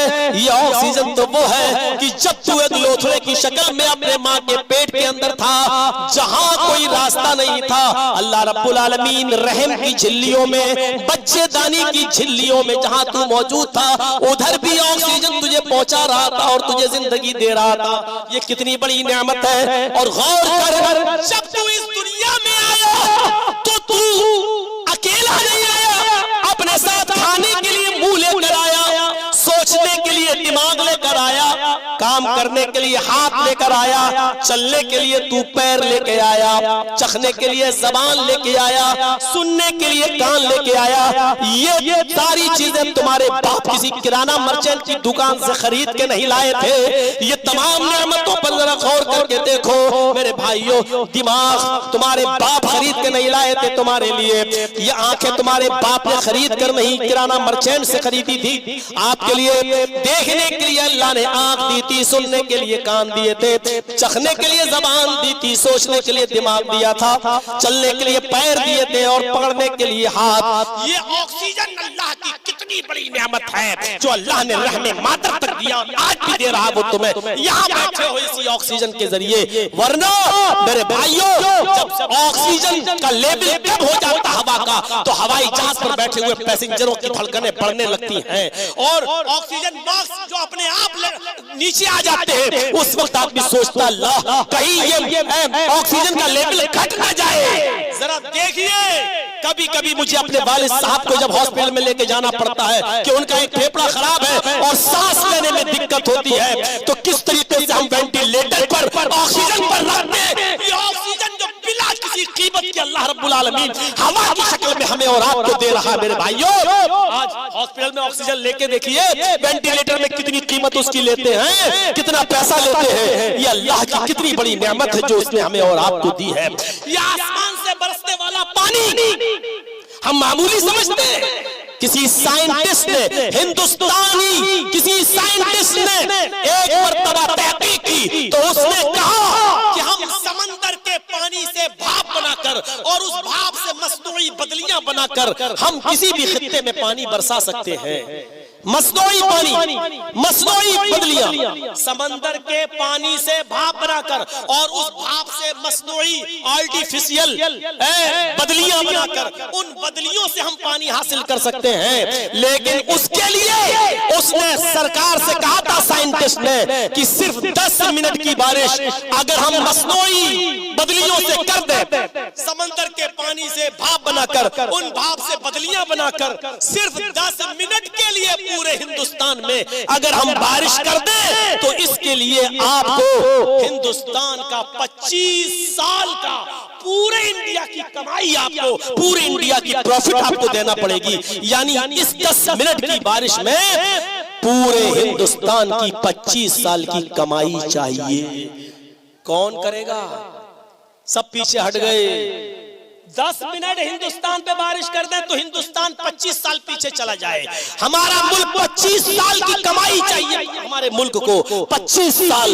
जरा गौर करो ये बारिश कितनी वाफर मिकदार में अल्लाह हमें देता है। यहाँ तक कि उसने 4 महीने बारिश के बिल्कुल अलग मुंतखब कर दिए, मुतय्यन कर दिए हैं। जून, जुलाई, अगस्त और सितंबर ये महीने बारिश के मुतय्यन कर दिए हैं और हिंदुस्तान के मुख्तलिफ हिस्सों में बारिश होती रहती है। ये अल्लाह की बड़ी नेमत है मेरे भाइयों। और इन तमाम नेमतों के बाद उसने एक नेमत को खुसूसी तौर पे जिक्र करते हुए कहा, वज़कुरू नेमतल्लाहि अलैकुम इज़ कुंतुम अदाअन। अल्लाह की उस नेमत को याद करो जो उसने तुम्हारे ऊपर की है। वो ये की है कि तुम्हें जनाबे मोहम्मद रसूलुल्लाह सल्लल्लाहु अलैहि वसल्लम जैसा नबी दिया है, तुम्हें मोहम्मद रसूलुल्लाह सल्लल्लाहु अलैहि वसल्लम जैसा पैगंबर उसने तुम्हें दिया है। अब हम अंदाजा लगाएं अल्लाह ने कितनी नेमतें दी, किसी पर एहसान ही नहीं जताया। बारिश एहसान नहीं, अपना रहमो करम एहसान नहीं, मोहब्बत एहसान नहीं, आसमान एहसान नहीं, बारिश एहसान नहीं, सूरज एहसान नहीं। अल्लाह ने मोहम्मद रसूलुल्लाह में दिया, ये भी एक नेमत है, लेकिन इस नेमत पर एहसान जताया। लक़द मन्नल्लाहु अलल मुअमिनीन इज़ बअसा फ़ीहिम रसूलन। हमने एहसान किया तुम्हारे ऊपर, अल्लाह ने यहाँ एहसान जताया। ये एहसान है हमारा तुम्हारे ऊपर कि हमने तुम्हें जनाबे मोहम्मद रसूलुल्लाह को उम्मती बनाया। यानी रसूल को अल्लाह ने कहा कि हम तुम्हारे लिए आइडियल मॉडल बना रहे हैं, तुम एक अच्छा बाप बनो। और बाप बनने के लिए अच्छा कैसे बनोगे?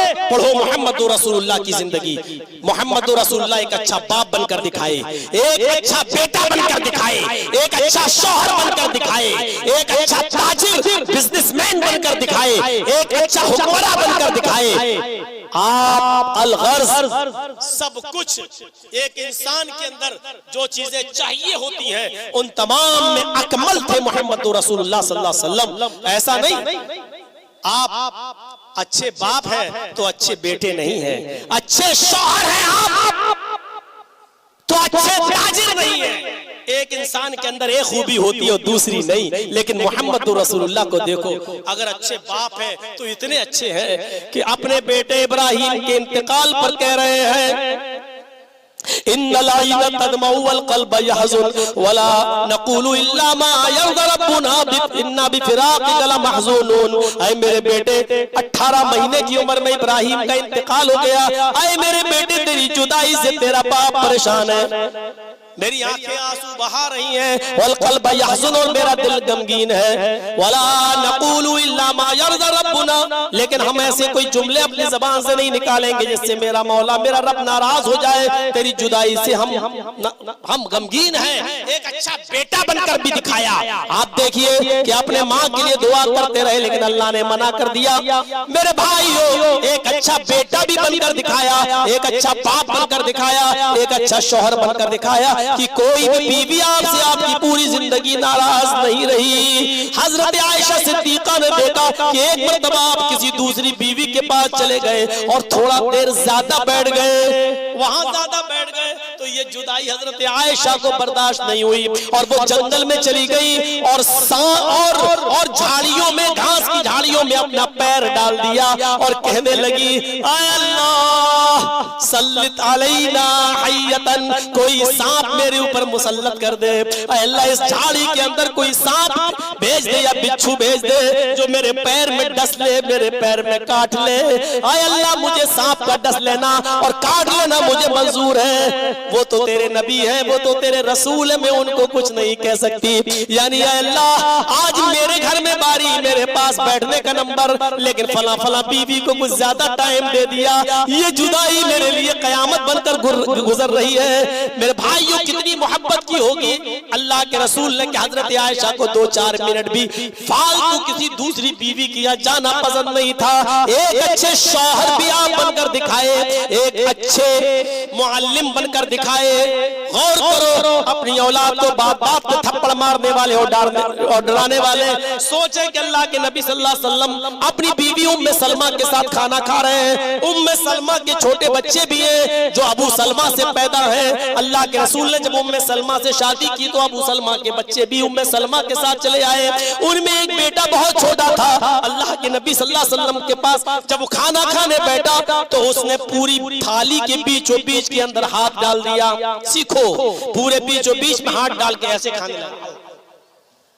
जैसे उसने हाथ डाला, अल्लाह के नबी ने हाथ पकड़ लिया, फरमाया बेटे पहले हाथ धुल के आओ। तरबियत देखो, तरबियत। बेटे हाथ धुल कर आओ। वो बच्चा गया, दोनों हाथ धुल कर आया। आपने कहा दो जानू होकर बैठो, सुन्नत तरीका बता दिया, खाना खाते वक्त ऐसे बैठो, दो जानू होकर बैठो। बेटा बैठ गया। आपने कहा समिल्लाह, अल्लाह का नाम लो। उसने अल्लाह का नाम लिया, बिस्मिल्लाह। आपने फरमाया अब खाओ और अपनी तरफ से खाओ, पूरी थाली में तुम हाथ न डालो। बच्चा स्कूलों में तरबियत हासिल नहीं करता, बच्चा माँ और बाप की गोद से तरबियत हासिल करता है। तरबियत के सिलसिले में अल्लाह के नबी ने इतना जबरदस्त हुक्म दिया है कि आप ताज्जुब करेंगे। फरमाया जब तुम्हारा बेटा 7 साल का हो तो नमाज का हुक्म दो, और 10 साल का हो नमाज ना पढ़े तो मार मार के ले जाओ नमाज पढ़ने। अब पॉइंट की बात देखेंगे आप, ना नमाज 7 साल की उम्र में फर्ज है, ना 10 साल की उम्र में फर्ज है। नमाज फर्ज हो ही नहीं रही 10 साल में, लेकिन 10 साल की उम्र में आपने कहा बच्चा नमाज ना पढ़े तो मारो। नमाज फर्ज होती है लड़के पर या लड़की, दोनों शामिल है, बालिग होने पर।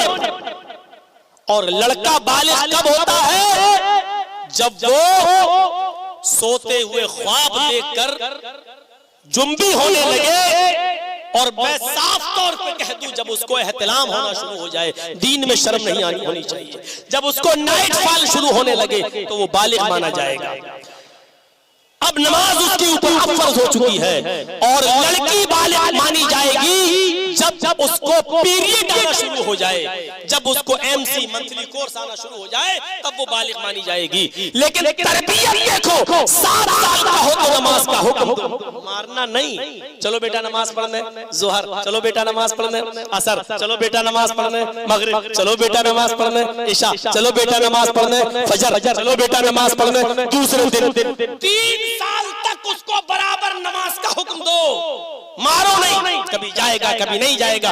लेकिन इन 3 सालों में कम से कम कुछ नहीं तो 15,000 मरतबा आपने उसको नमाज का हुक्म दे दिया होगा। अब भी 15,000 मरतबा देने के बाद 10 साल के बाद वो नमाज नहीं पढ़ता, तो अब वो तरबियत मार के जरिए दो, क्योंकि अब वो बड़ा हो चुका है। अब मारो उसको, मस्जिद के अंदर ले जाओ, क्योंकि जब कहने पर नहीं सुधरा और कहने पर नमाजी नहीं बना, तो अब उसको दूसरी तरबियत की जरूरत है, और वो है डंडा, वो है मार। वो भी ऐसी वैसी मार, बहुत सख्त नहीं। अब स्कूलों में आजकल ज़ेरे बहस बना हुआ है कि टीचर बच्चों को मारे या नहीं मारे। इस पर कुछ लोग कहते हैं कि मारना चाहिए, कुछ लोग कहते हैं कि नहीं मारना चाहिए, उससे बच्चे बिगड़ जाते हैं या खौफ का शिकार हो जाते हैं। नबी अकरम की ये तालीम बतला रही है कि बतौर तादीबी कार्रवाई के बच्चों को सजा अगर नहीं देंगे तो फिर वो बच्चे सर पे चढ़ जाएंगे। पहले समझाओ, सिखाओ और अपनी ट्रेनिंग दो, और 3 साल की लंबी मुद्दत तक माओ को चाहिए कि वो 5 वक्त की नमाजें टाइम पर पढ़े, अव्वल वक्त पे पढ़े। बच्चा रोए तो उससे कहें बेटा मैं नमाज पढ़ने जा रहा हूं, रुको, तो रोते नहीं, पहले नमाज पढ़े, फिर नमाज पढ़े बच्चे के सामने, क्योंकि अभी वो भी बच्चा है, छोटा है। जब उसको रोता हुआ छोड़ोगे और नमाज पढ़ोगी तो अब से बच्चे के जहन में ये बात जाएगी कि देखिए नमाज कोई मामूली चीज नहीं है। माँ ने मुझे रोता हुआ छोड़ दिया लेकिन नमाज पढ़ने गई। जब ये बच्चा बड़ा होगा तो नमाज की कदर समझेगा कि नमाज कोई मामूली चीज नहीं है। 7 साल का हो तो हुक्म दो, और 10 साल का हो नमाज ना पढ़े तो मारो। ये तरबियत है, और इस तरबियत को हम और आप छोड़े बैठे हैं। अल्लाह के रसूल सल्लल्लाहु अलैहि वसल्लम ने लोगों को अल्लाह की तरफ बुलाया तो पूरी जिंदगी अल्लाह की तरफ बुलाया। बस मेरे भाइयों जरा सुनिएगा, अल्लाह की तरफ बुलाने की स्टाइल भी कोई ऐसी नहीं। आज कोई कांग्रेस की तरफ बुलाएगा, कोई आपको आरजेडी की तरफ बुलाएगा, आपके जलसों में भी लोग आएंगे, बड़े बड़े नेता भी अपना मफाद सीधा करने के लिए आएंगे। वो आपके जलसे को ना तो सुनना आना चाहते हैं, ना आपकी तकरीर तकरीरें सुनना चाहते हैं, ये अलग बात है कि वो अपनी पार्टी का प्रचार नहीं करते, लेकिन उसमें भी उनका सियासी मफाद होता है कि हमें जाने से हमारे पक्ष में वोट पड़ेंगे और लोग हमें भी भूलेंगे नहीं। वो दीन के लिए नहीं आते, वो जलसों के लिए नहीं आते, लेकिन नबी अकरम की पूरी जिंदगी दावत इल्लाह पर भरी पड़ी है। जरा गौर करो, 40 साल की उम्र पूरी होने के बाद गारे हिरा में जब वही आपके ऊपर नाजिल की गई, सबसे पहले इक़रा बिस्म रब्बिकल लज़ी खलक़, तो सबसे पहले किसका नाम लिया गया? इक़रा बिस्म रब्बिकल लज़ी खलक़। उस रब के नाम से पढ़ो जिसने पैदा किया, उस रब के नाम से पढ़ो जिसने पैदा किया। यहां से नबी अकरम की जिंदगी शुरू होती है और फिर पूरी जिंदगी रब की तरफ दावत दी गई। देखिए, चुपके चुपके अल्लाह की तरफ बुला रहे हैं। 3 साल के बाद हुक्म होता है, खुल्लम खुल्ला लोगों को अल्लाह की तरफ बुलाओ। आप कोहे सफा पर चढ़ गए और कोहे सफा पर चढ़कर अल्लाह की तरफ बुला रहे हैं। दावत का अंदाज देखिए, आपने लोगों को अल्लाह की तरफ बुलाया, आपने एक एक का नाम लिया, एक एक कौम, एक एक कबीले का नाम लिया, आपने उन सबको बुलाया। या बनी काब इब्न लुय्य अनक़िज़ू अनफुसकुम मिनन नार, या बनी अब्द शम्स अनक़िज़ू अनफुसकुम मिनन नार, या बनी अब्दुल मुत्तलिब अनक़िज़ू अनफुसकुम मिनन नार, या बनी अब्द शम्स अनक़िज़ू अनफुसकुम मिनन नार। यहां आप अपनी बेटी से भी कह रहे हैं, या फातिमा बिन्त मुहम्मद अनक़िज़ी नफ्सकी मिनन नार, सलीनी मिन माली मा शि'ति इन्नी ला उग़नी अन्की मिनल्लाहि शैया। यहां आप अपनी फूफी का भी नाम ले रहे हैं, या सफिय्यत बिन्त अब्दुल मुत्तलिब अनक़िज़ी नफ्सकी मिनन नार। आए बनु अब्द मनाफ के लोगों, अपने आप को जहन्नम से बचाओ। आए बनु अब्दुल मुत्तलिब के लोगों, अपने आप को जहन्नम से बचाओ। आए बनी अब्द शम्स के लोगों, जहन्नम से बचाओ। आए काब इब्न लुय्य के घराने वालों, अपने आप को जहन्नम से बचाओ। आए मेरी बेटी फातिमा, अपने आप को जहन्नम से बचाओ। आए मेरी सफिया, आए अब्दुल मुत्तलिब की बेटी मेरी फूफी सफिया, अपने आप को जहन्नम से बचाओ। फिर आपने लोगों को हुक्म दिया, क़ूलू ला इलाहा इल्लल्लाह तुफ़्लिहू, लोगों ला इलाहा इल्लल्लाह कह दो, कामयाब हो जाओगे। ये अल्लाह की तरफ बुला रहे हैं, एक अल्लाह की तरफ। उकास का मेला लगा हुआ है। उकास मक्के में हर साल उकास का बाजार लगता था, और उस उकास के बाजार में, उकास के मेले में बहुत दूर दूर से लोग आते थे, दूसरे शहरों से भी। अल्लाह के नबी सल्लल्लाहु अलैहि वसल्लम दूसरे शहर के लोगों में तबलीग करने जाते हैं। इतना मारा लोगों ने उस उकास के बाजार के अंदर कि अल्लाह के नबी का सर फट गया और बेहोश होकर आप जमीन के ऊपर गिर पड़े। एक शख्स भागता हुआ आया, छोटी सी फातिमा थी, 4 साल की। फातिमा आपकी बेटी कितने साल की? 4 साल की। किसी ने कहा, फातिमा बेटी, तेरे बाबा को मक्के के बाजार में इतना मारा कि वो बेहोश पड़े हैं। छोटी सी 4 साल की बच्ची अपनी ओढ़नी संभालती है और भागती है। ज़ादुल माद के इस जुमले ने मुझे रुला दिया, ज़ादुल माद के जुमले ने मुझे रुला दिया कि जब 4 साल की बेटी ने सुना कि मेरे बाप को मक्के की बाजार में काफिरों ने मारा, तो ऐसी नहीं भागी, उसने अपनी ओढ़नी संभाली, सर पे रखी। जबकि 4 साल की बच्ची पर पर्दा फर्ज नहीं है, पर्दा भी फर्ज भी नहीं हुआ है, पर्दे की आयत भी नाजिल नहीं हुई है।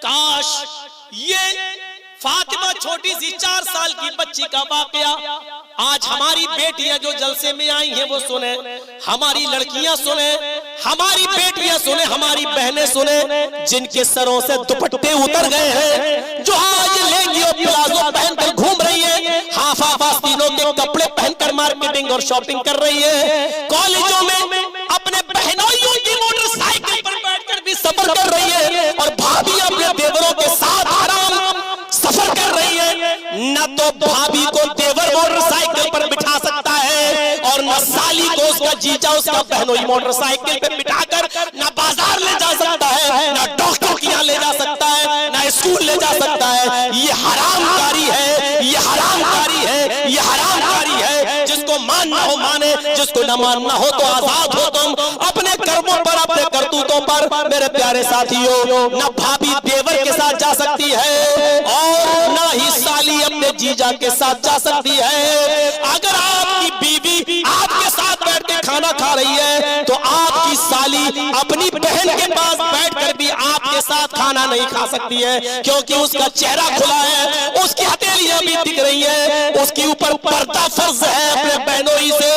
मेरे भाइयों, इसी तरीके से भाभी भी अपने शौहर के सामने भी अपने देवर के साथ खाना नहीं खा सकती। ये शरीयत के उसूल है, जिसको मानना हो माने और नहीं मानता है तो शरीयत पर कोई फर्क नहीं पड़ता है। शरीयत शरीयत रहेगी, इस्लाम इस्लाम रहेगा। किसी के मानने और न मानने से इस्लाम पर कोई फर्क नहीं पड़ेगा। मौलवी चर्चीज की बात तो बदल सकती है लेकिन शरीयत नहीं बदल सकती है। मेरे भाइयों, उस छोटी सी बच्ची ने अपनी ओढ़नी संभाली और भागते हुए उकास के बाजार में जाती है। इस 4 साल की बच्ची का ओढ़नी अपने सर पे रखना गोया कि अपने नन्हे मुन्ने हाथों से आज की औरतें और आज की जवान लड़कियों के चेहरे पर थप्पड़ मारना है। जो टिकटॉक पर डांस कर रही है, जो वीडियो क्लिपें बना रही है, जो हरामकारी के साथ डांस करती हुई नजर आ रही है और लिपस्टिक लगा लगा कर अपनी वीडियो अपलोड कर रही है।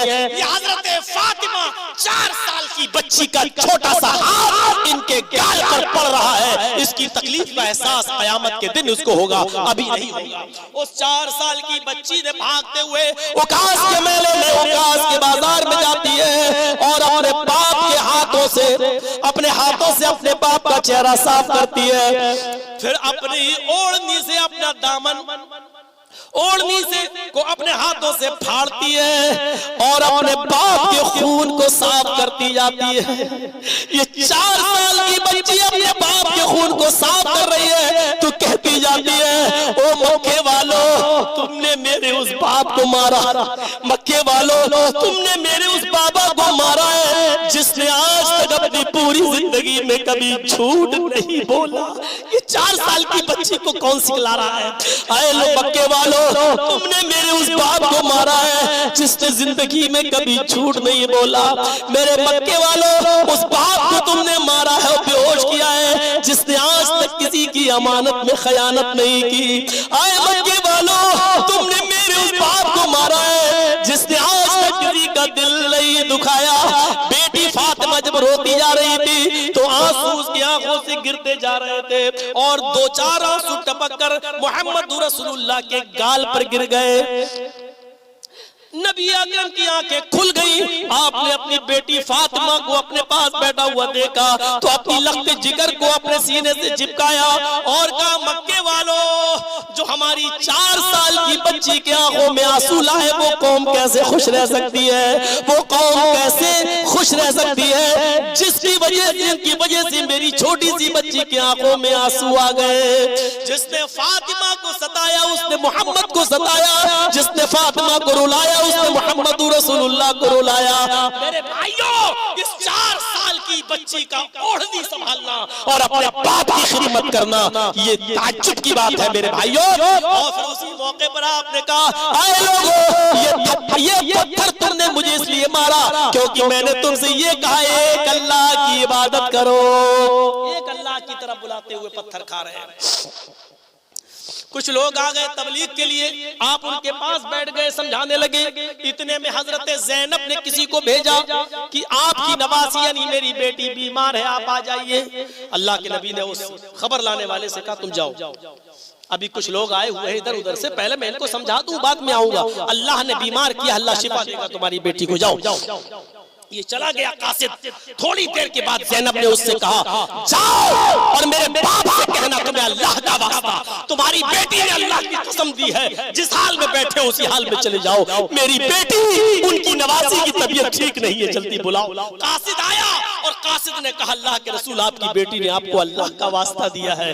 आप समझ गए कि मामला कुछ गंभीर है। आपने उन लोगों से मुआज़रत कि बैठो, मैं जा रहा हूँ, जरा बेटी ने अल्लाह का वास्ता दिया, देखे क्या बात है। तब आप ज़ैनब के घर जाते हैं, दस्तक देते हैं, दरवाजा खोला गया, कमरे में गांव की मोहल्ले की कुछ औरतें बैठी हैं और ज़ैनब की बेटी सांसें ले रही है, आखिरी सांसें। सारी औरतें रो रही हैं। आंखों में आंसू। ये मंजर देखकर मोहम्मदुर रसूलुल्लाह की आंखों में आंसू। ज़ैनब ने जब अल्लाह के नबी को, अपने बाप को देखा तो फौरन वो बेटी उठाई और बढ़ा दिया। अब्बू यानी पकड़िए, आप तो अल्लाह के नबी हैं, दम कीजिए, दुआ कीजिए। मोहम्मदुर रसूलुल्लाह ने अपने दोनों हाथ फैला दिए और अपनी नवासी को ज़ैनब की गोद से अपनी गोद में ले लिया। अब मंजर देखिए, थोड़ी देर के लिए चाय पी रहे हो तो छोड़ दो, थोड़ी देर के लिए खड़े हो तो बैठ जाओ। जरा इस मंजर को देखिए, ऐसा लग रहा है जैसे वो मंजर हमारी आंखों के सामने। किस्मत देखिए, ज़ैनब ने ये बेटी इसलिए दी कि मेरे बाप नबी है, दुआ करेंगे सही हो जाएगी। लेकिन कुदरत को कुछ और मंजूर था। सांसें जिस बेटी की उखड़ रही हैं, जैसी वो अपने नाना की गोद में आती है उसकी रूह निकल, उसका इंतकाल हो गया। और जैसे ज़ैनब की नवासी का, अपनी नवासी ज़ैनब की बेटी का इंतकाल होता है, ज़ैनब धाड़े मार मार के रोती है। उस कमरे में जितनी औरतें थी, वो जितने लोग थे, सबकी आंखों में आंसू। लेकिन इस नाजुक मोड़ पर भी अगर अल्लाह से कोई रिश्ता मजबूत कर रहा है तो वो हस्ती है मोहम्मदुर रसूलुल्लाह की। और वो उस मौके पर दर्श दे रही है, इन्ना लिल्लाहि व इन्ना इलैहि राजिऊन, अल्लाहुम्मा अजिरनी फी मुसीबती वखलिफ ली खैरम मिनहा। कहां है आप और कहां है हमारी वो मां बहनें जो अपनी औलाद पर सीना चाक कर लेती हैं और बाल नोचने लगती हैं और खिलौने उठा उठा के कहती हैं मेरी बेटी अब कैसे खेलेगी, और जाहिलियत के नारे लगाती हैं। मोहम्मद रसूलुल्लाह सब्र की तलकीन कर रहे हैं, कह रहे हैं ज़ैनब मेरे हाथ में कुछ नहीं है, मैं तो अल्लाह का पैगंबर हूं। इन्ना लिल्लाही, ये अमानत तो अल्लाह ने दी थी और हम सब अल्लाह ही की तरफ से आए हैं। वो इन्ना इलैहि राजिऊन, और उसी की तरफ जाना है, उसी की तरफ पलटना है। अल्लाहुम्मा अजिरनी फी मुसीबती, अल्लाह इस मुसीबत में बेहतर बदला दे, अच्छा अजर दे। वखलिफ ली खैरम मिनहा, और तुम्हें इससे अच्छा बदला अता फरमाए, इससे अच्छा जो छीना है उससे अच्छा अल्लाह ताला तुम्हें दे। पूरा वाक़या ये कि घर में गम का माहौल, लेकिन ऐसे मौके पर भी अगर अल्लाह की तरफ कोई दावत दे रहा है तो वो हस्ती है मोहम्मद। हर वक्त अल्लाह। एक ग़ज़वे से लौटे, थके हुए थे, दरख्तों के साए में लेट गए। कौन अल्लाह को याद करेगा ऐसे मौके पर? कोई इधर लेट गया, कोई उधर लेट गया, कोई उधर लेट गया। अल्लाह के नबी भी थके हुए थे, अपनी तलवार एक दरख्त से लटका दी और दरख्त के नीचे लेट गए। इतने में एक दुश्मन रसूल आता है, तलवार खोलता है, नीचे कूदता है, उसकी जंपिंग की आवाज से अल्लाह के नबी उठ गए, अपने आप को संभाल लिया। आवाज नहीं दी, लोग इधर आओ, ये मारने आ रहा है, नहीं। वो करीब आ गया, बुखारी की हदीस के अल्फाज, वो बढ़ रहा है। अल्लाह के नबी सल्लल्लाहु अलैहि वसल्लम खड़े हैं, नियत भाप रहे हैं कि इसकी नियत ठीक नहीं है। हाथ में तलवार मेरी तरफ बढ़ते हुए तानता है तलवार और कहता है मैं यासिमुका मिन्नी या मोहम्मद, आए मोहम्मद बता तुझे आज मेरे हाथ से कौन बचाएगा। और जरा तसव्वुर करो, मुझे आज मेरे हाथ से तुझे आज कौन बचाएगा। मैं यासिमुका मिन्नी, मुझसे तुझे कौन बचाएगा। तलवार हाथ में, तान चुका है, सामने नबी, और ऐसे मौके पर कहते हैं अल्लाह। क्या रिश्ता था, क्या दावत थी। अरे कोई अपने पीरों की तरफ बुलाता है, कोई वलियों की तरफ बुलाता है, कोई बुजुर्गों की तरफ बुलाता है। नबी की पूरी जिंदगी कोई अपने नेता की तरफ बुलाता है, कोई अपने प्रेसिडेंट की तरफ बुलाता है। नबी की पूरी जिंदगी गुजरी है तो अल्लाह की तरफ दावत देने में। मौत सामने देख रहे हैं, दुश्मन गलत नियत से आया है, तलवार मेरी उसके हाथ में है और कह रहा बता तुझे कौन बचाएगा। आपने ऐसे मौके पर उसको भी दावत दी। अल्लाह, सारी जिंदगी अल्लाह ही पर भरोसा किया, आज भी उसी पर भरोसा है, वही बचाएगा। और न जाने इस लफ्ज में कौन सा करंट था, कौन सी बिजली थी कि उसको करंट लगा और तलवार उसके हाथ से छूट गई। क्योंकि काफिर भी उस जमाने के अल्लाह को जानते थे, उसके पावर को पहचानते थे। आज हम नहीं जानते हैं अल्लाह का पावर। हम सोचते हैं अल्लाह अकेले कुछ कर ही नहीं सकता। बेटा देना हो तो इनके पास लेना हो तो इनके पास जाओ, कारोबार संभलवाना हो तो इनके पास जाओ, ये करना हो तो इनके पास। काफिर उस जमाने का जानता था मोहम्मद ने जिसका नाम लिया वो कोई मामूली हस्ती नहीं है। अल्लाह जब अल्लाह कहा तो उसके हाथ से तलवार गिर गई। अल्लाह के रसूल ने झपट ली और कहा मैं यासिमो का मिन, अब तू बता तुझे कौन बचाए। पासा पलट गया। ये कभी भी हो सकता है, किसी के साथ भी हो सकता है। अब पासा पलट गया, बता तुझे कौन बचाएगा। उसने कहा आपके हाथ में तलवार है, आप ही बचा सकते हैं। आपने कहा जा, मैंने तुझे माफ किया, चल यहां से जाओ, मैंने तुझे माफ किया। तुम मारना भी चाहते तो तुम मुझे नहीं मार सकते थे, क्योंकि अल्लाह की मदद मेरे शामिल हाल थी। जाओ यहां से। उस खून के प्यासे को भी माफ कर दिया। बताना ये था दावत अल्लाह की तरफ। पूरी जिंदगी अल्लाह की तरफ बुलाई। और आखिरी चीज सुन लो कि अल्लाह के नबी सल्लल्लाहु अलैहि वसल्लम जब मक्के से हिजरत करके मदीना गए, 8 दिन का मुसलसल सफर। आजकल की तरह नहीं कि मौलाना जर्जी साहब यहाँ बागडोरा से बैठे और 2 घंटे में दिल्ली पहुंच गए। आजकल की तरह सफर नहीं था। दावत और तबलीग परेशानियों से की तो उसकी अहमियत वही लोग जानते थे। अल्लाह के रसूल सल्लल्लाहु अलैहि वसल्लम हिजरत कर रहे हैं, 8 दिन का मुसलसल सफर, घोड़े ऊंट पर सफर, सहाबा के साथ। और जब मदीना पहुंचे तो मदीना से कुछ थोड़ा दूर पहले कुबा के अंदर, कुबा में आप रुक जाते हैं। 8 दिन मुसलसल थकने के बाद सहाबा ने कहा अल्लाह के नबी कुछ सस्ता लेते, 2 दिन आराम करते फिर चलते। आपने इजाजत दे दी। 8 दिनों का मुसलसल सफर करने के बाद आप थक गए, आपके सहाबा थके हुए थे, सब दरख्तों के साए में सोए हुए थे। बेजबान मखलूक यानी ऊंट और घोड़े भी अपनी जबानें बाहर निकाले हुए थे और थकावट की वजह से हाँफ रहे थे। लेकिन ऐसे मौके पर सहाबा किराम की नजरें गई। क्या देखा? मुहम्मदुर रसूलुल्लाह किसी जमीन को खोद रहे हैं। सहाबा उनके पास पहुंचते हैं, अल्लाह के नबी क्या कर रहे हैं? फरमाया इस जगह मस्जिद कुबा की बुनियाद रख रहा हूँ, इस जगह पर मैं मस्जिद बनाऊंगा।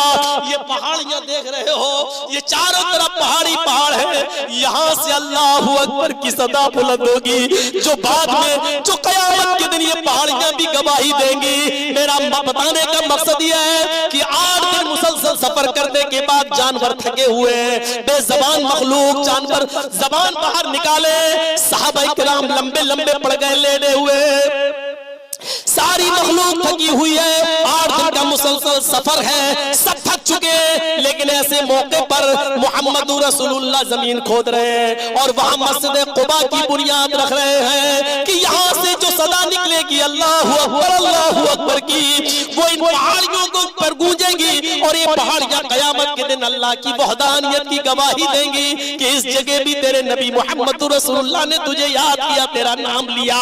अल्लाह की तरफ दावत देने के लिए मरकज तैयार कर रहे हैं। खुशनसीब है वो लोग जो मस्जिद कुबा देखे हैं। मस्जिद कुबा में 2 रकात नफिल नमाज पढ़ने का सवाब एक उम्रे के बराबर मिलता है। मेरे भाइयों, मस्जिद कुबा की बुनियाद रखी गई। उसके बाद जब आप मदीने जाते तो आपको मालूम होगा मस्जिद नबी बनाई जाती है और मस्जिद नबी के अंदर बनाने के बाद कई महीने तक मस्जिद नबी में चिराग नहीं जला।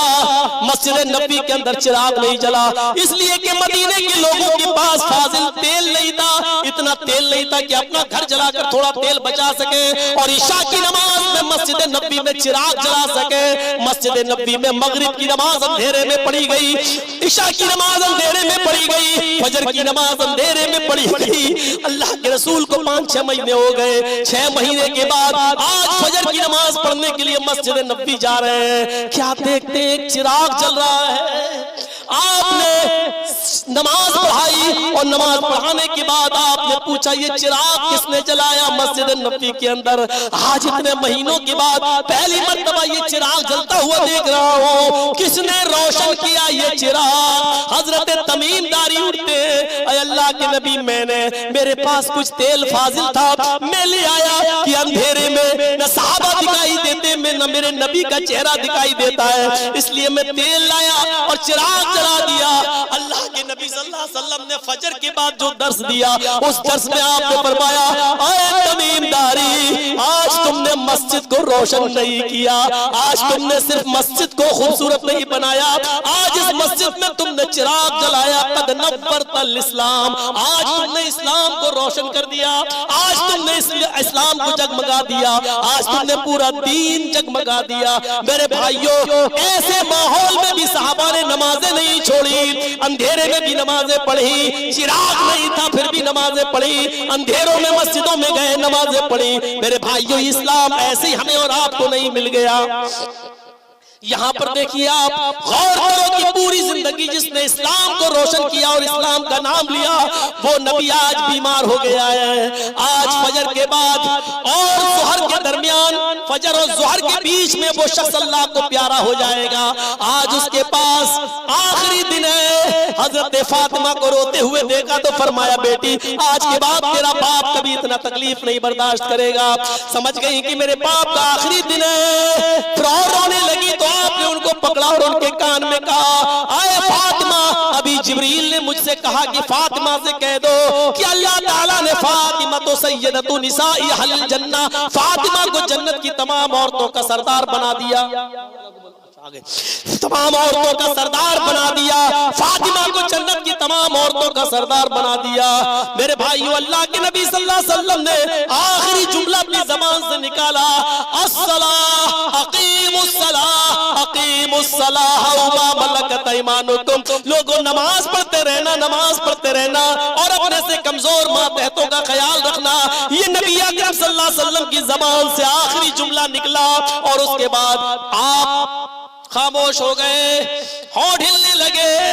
फिर अल्लाह के नबी सल्लल्लाहु अलैहि वसल्लम ने जरा जोर से आखिरी जुमला अदा किया, अल्लाहुम्मा बिर्रफीक़िल आला, अल्लाहुम्मा बिर्रफीक़िल आला, अल्लाहुम्मा बिर्रफीक़िल आला। आय अल्लाह, नेक लोगों में, नेक लोगों में, आय अल्लाह अपने नेक बुजुर्ग बंदों में मेरा भी शुमार कर ले। अल्लाहुम्मा बिर्रफीक़िल आला। मैं बताना ये चाहता हूँ, आपने तबलीग की शुरुआत गारे हिरा से की, इक़रा बिस्मि रब्बिकल लज़ी खलक़, ये रब के नाम से आपने अपनी जिंदगी की शुरुआत की। और जिंदगी जब आपकी खत्म हो रही है तो अल्लाह ही के नाम पर खत्म हो रही है। अल्लाहुम्मा बिर्रफीक़िल आला, यानी शुरू से लेके आखिर तक जिसने पूरी जिंदगी नाम अल्लाह का लिया हो, अल्लाह की दावत दी हो, हमें वो नबी मिला है। मेरे भाइयों, अल्लाह के नबी के इंतकाल के बाद जब रात हो गई, कुछ लोग चेहरा देखना चाहते थे, जो दूर से आए उनको चेहरा देखना नसीब नहीं हो रहा था। नबी को कैसे देखे, अंधेरा है। हजरत आयशा से कहा, आयशा घर में कुछ तो चिराग तो जलाओ कि मैं अपने नबी का चेहरा देख सकूं। हजरत आयशा रो कर कहती हुई कि तुम्हें इंसल्ट करने के लिए मोहम्मद का घराना ही मिला था, जलील करने के लिए तुम्हें मोहम्मद के घर पर ही तुम्हारी नजर पड़ी थी। तुम्हें मालूम नहीं, तुम्हारे सरदार ने, नबी ने हमारे घर में इतना तेल भी तो नहीं छोड़ा है कि मैं चिराग जलाकर तुम्हें जनाबी मोहम्मद रसूलुल्लाह का चेहरा दिखा सकूं। पड़ोस से तेल उधार लिया गया, तब चिराग जलाया गया और तब नबी का चेहरा दिखाया गया। जब दफना दिया गया अल्लाह के रसूल को, हजरत फातिमा ने ये दर्दनाक मरसिया पढ़ा, वागर बाबा मना जा बरा बंदा, वागर बाबा मन जन्नतुल फिरदौसी मावा, वागर बाबा इला जिब्रील नना। इन जुमलों ने हिला कर रख दिया। आए मेरे अब्बू, मना जा बरा बंदा, आपको आपके रब ने अपने पास बुलाया और आप सबको छोड़ के चले गए। ये भी नहीं सोचा कि आपके दीवानों पर क्या गुजरेगी। आपको आपके रब ने बुलाया और आप चले गए। वागर बाबा मन जन्नतुल फिरदौसी मावा। आए अब्बू, आपका ठिकाना तो जन्नतुल फिरदौस है, आप तो जन्नतुल फिरदौस में चले गए। वागर बाबा इला जिब्रील नना। आए अब्बू, अब मैं जिब्रील से कहूंगी कि अब वही न लाए, अब मैं जिब्रील से कहूंगी कि कुरान की आयतें लेकर ना आए। अब जिब्रील किसके ऊपर कुरान लाएगा, साहिब कुरान नहीं रहा। आए अब्बू, अब मैं जिब्रील से कहूंगी कि कुरान न लाना, इसलिए कि साहिब कुरान इस दुनिया में जिंदा न रहा। मेरे भाइयों, इन जुमलों इन्होंने झंझोड़ के फेंक दिया था। हमें और आपको सोचना चाहिए कि उस नबी की दावत क्या थी, तबलीग क्या थी, और उसके नक्शे कदम पे हमें और आपको चलने की जरूरत है। रो पीट कर मैंने 2 घंटे का टाइम आपके सामने पूरा कर दिया, इस उम्मीद के साथ कि जिस मकसद के तहत ये जलसा रखा गया आप बढ़ चढ़ के उसमें हिस्सा लेंगे। आज मेरा आखिरी प्रोग्राम था, अब मैं निकल रहा हूं अपने घर की तरफ, और फिर यूपी और हरियाणा और उस साइड में दूसरे प्रोग्राम करके फिर 21 तारीख से फिर मेरे प्रोग्राम शुरू है। 21 तारीख को सिकटिया, 22, 23, 24 को हमें याद नहीं कहां है, और 25 को घसिया घाट आपके कटियार में फिर यहाँ का प्रोग्राम का दौर है। फिर इंशाअल्लाह कभी मुलाकात होगी। हमारे लिए भी दुआ कीजिए। इस वक्त हम भी दुश्मनों के नरगे में हैं, हमारे ऊपर भी कुछ लोग हर वक्त शोषे ढूंढते रहते हैं और बहुत कुछ कोशिश कर रहे हैं फिर किसी दूसरे केस में डालने की। तो दुआ करिए हमारे लिए, अल्लाह हमें भी हासिदों के हसद से बचाए, दुश्मनों की दुश्मनी से बचाए, और अल्लाह आपकी भी हिफाजत फरमाए। प्रोफेसर सोहराब साहब का ये प्रोग्राम जो इन्होंने यहाँ रखा है बड़ी दिलजमई के साथ, अल्लाह इसमें दिन दूनी और रात चौगनी तरक्की अता फरमाए। हमें जब तक जिंदा रखे, इस्लाम पर जिंदा रखे, और जब हमारा खात्मा हो तो ईमान पर हमारा खात्मा फरमाए। वमा अलैना इल्लल बलागुल मुबीन व आखिरु दअवाना अनिल हम्दुलिल्लाहि रब्बिल आलमीन। अस्सलामु अलैकुम व रहमतुल्लाहि व बरकातुहू।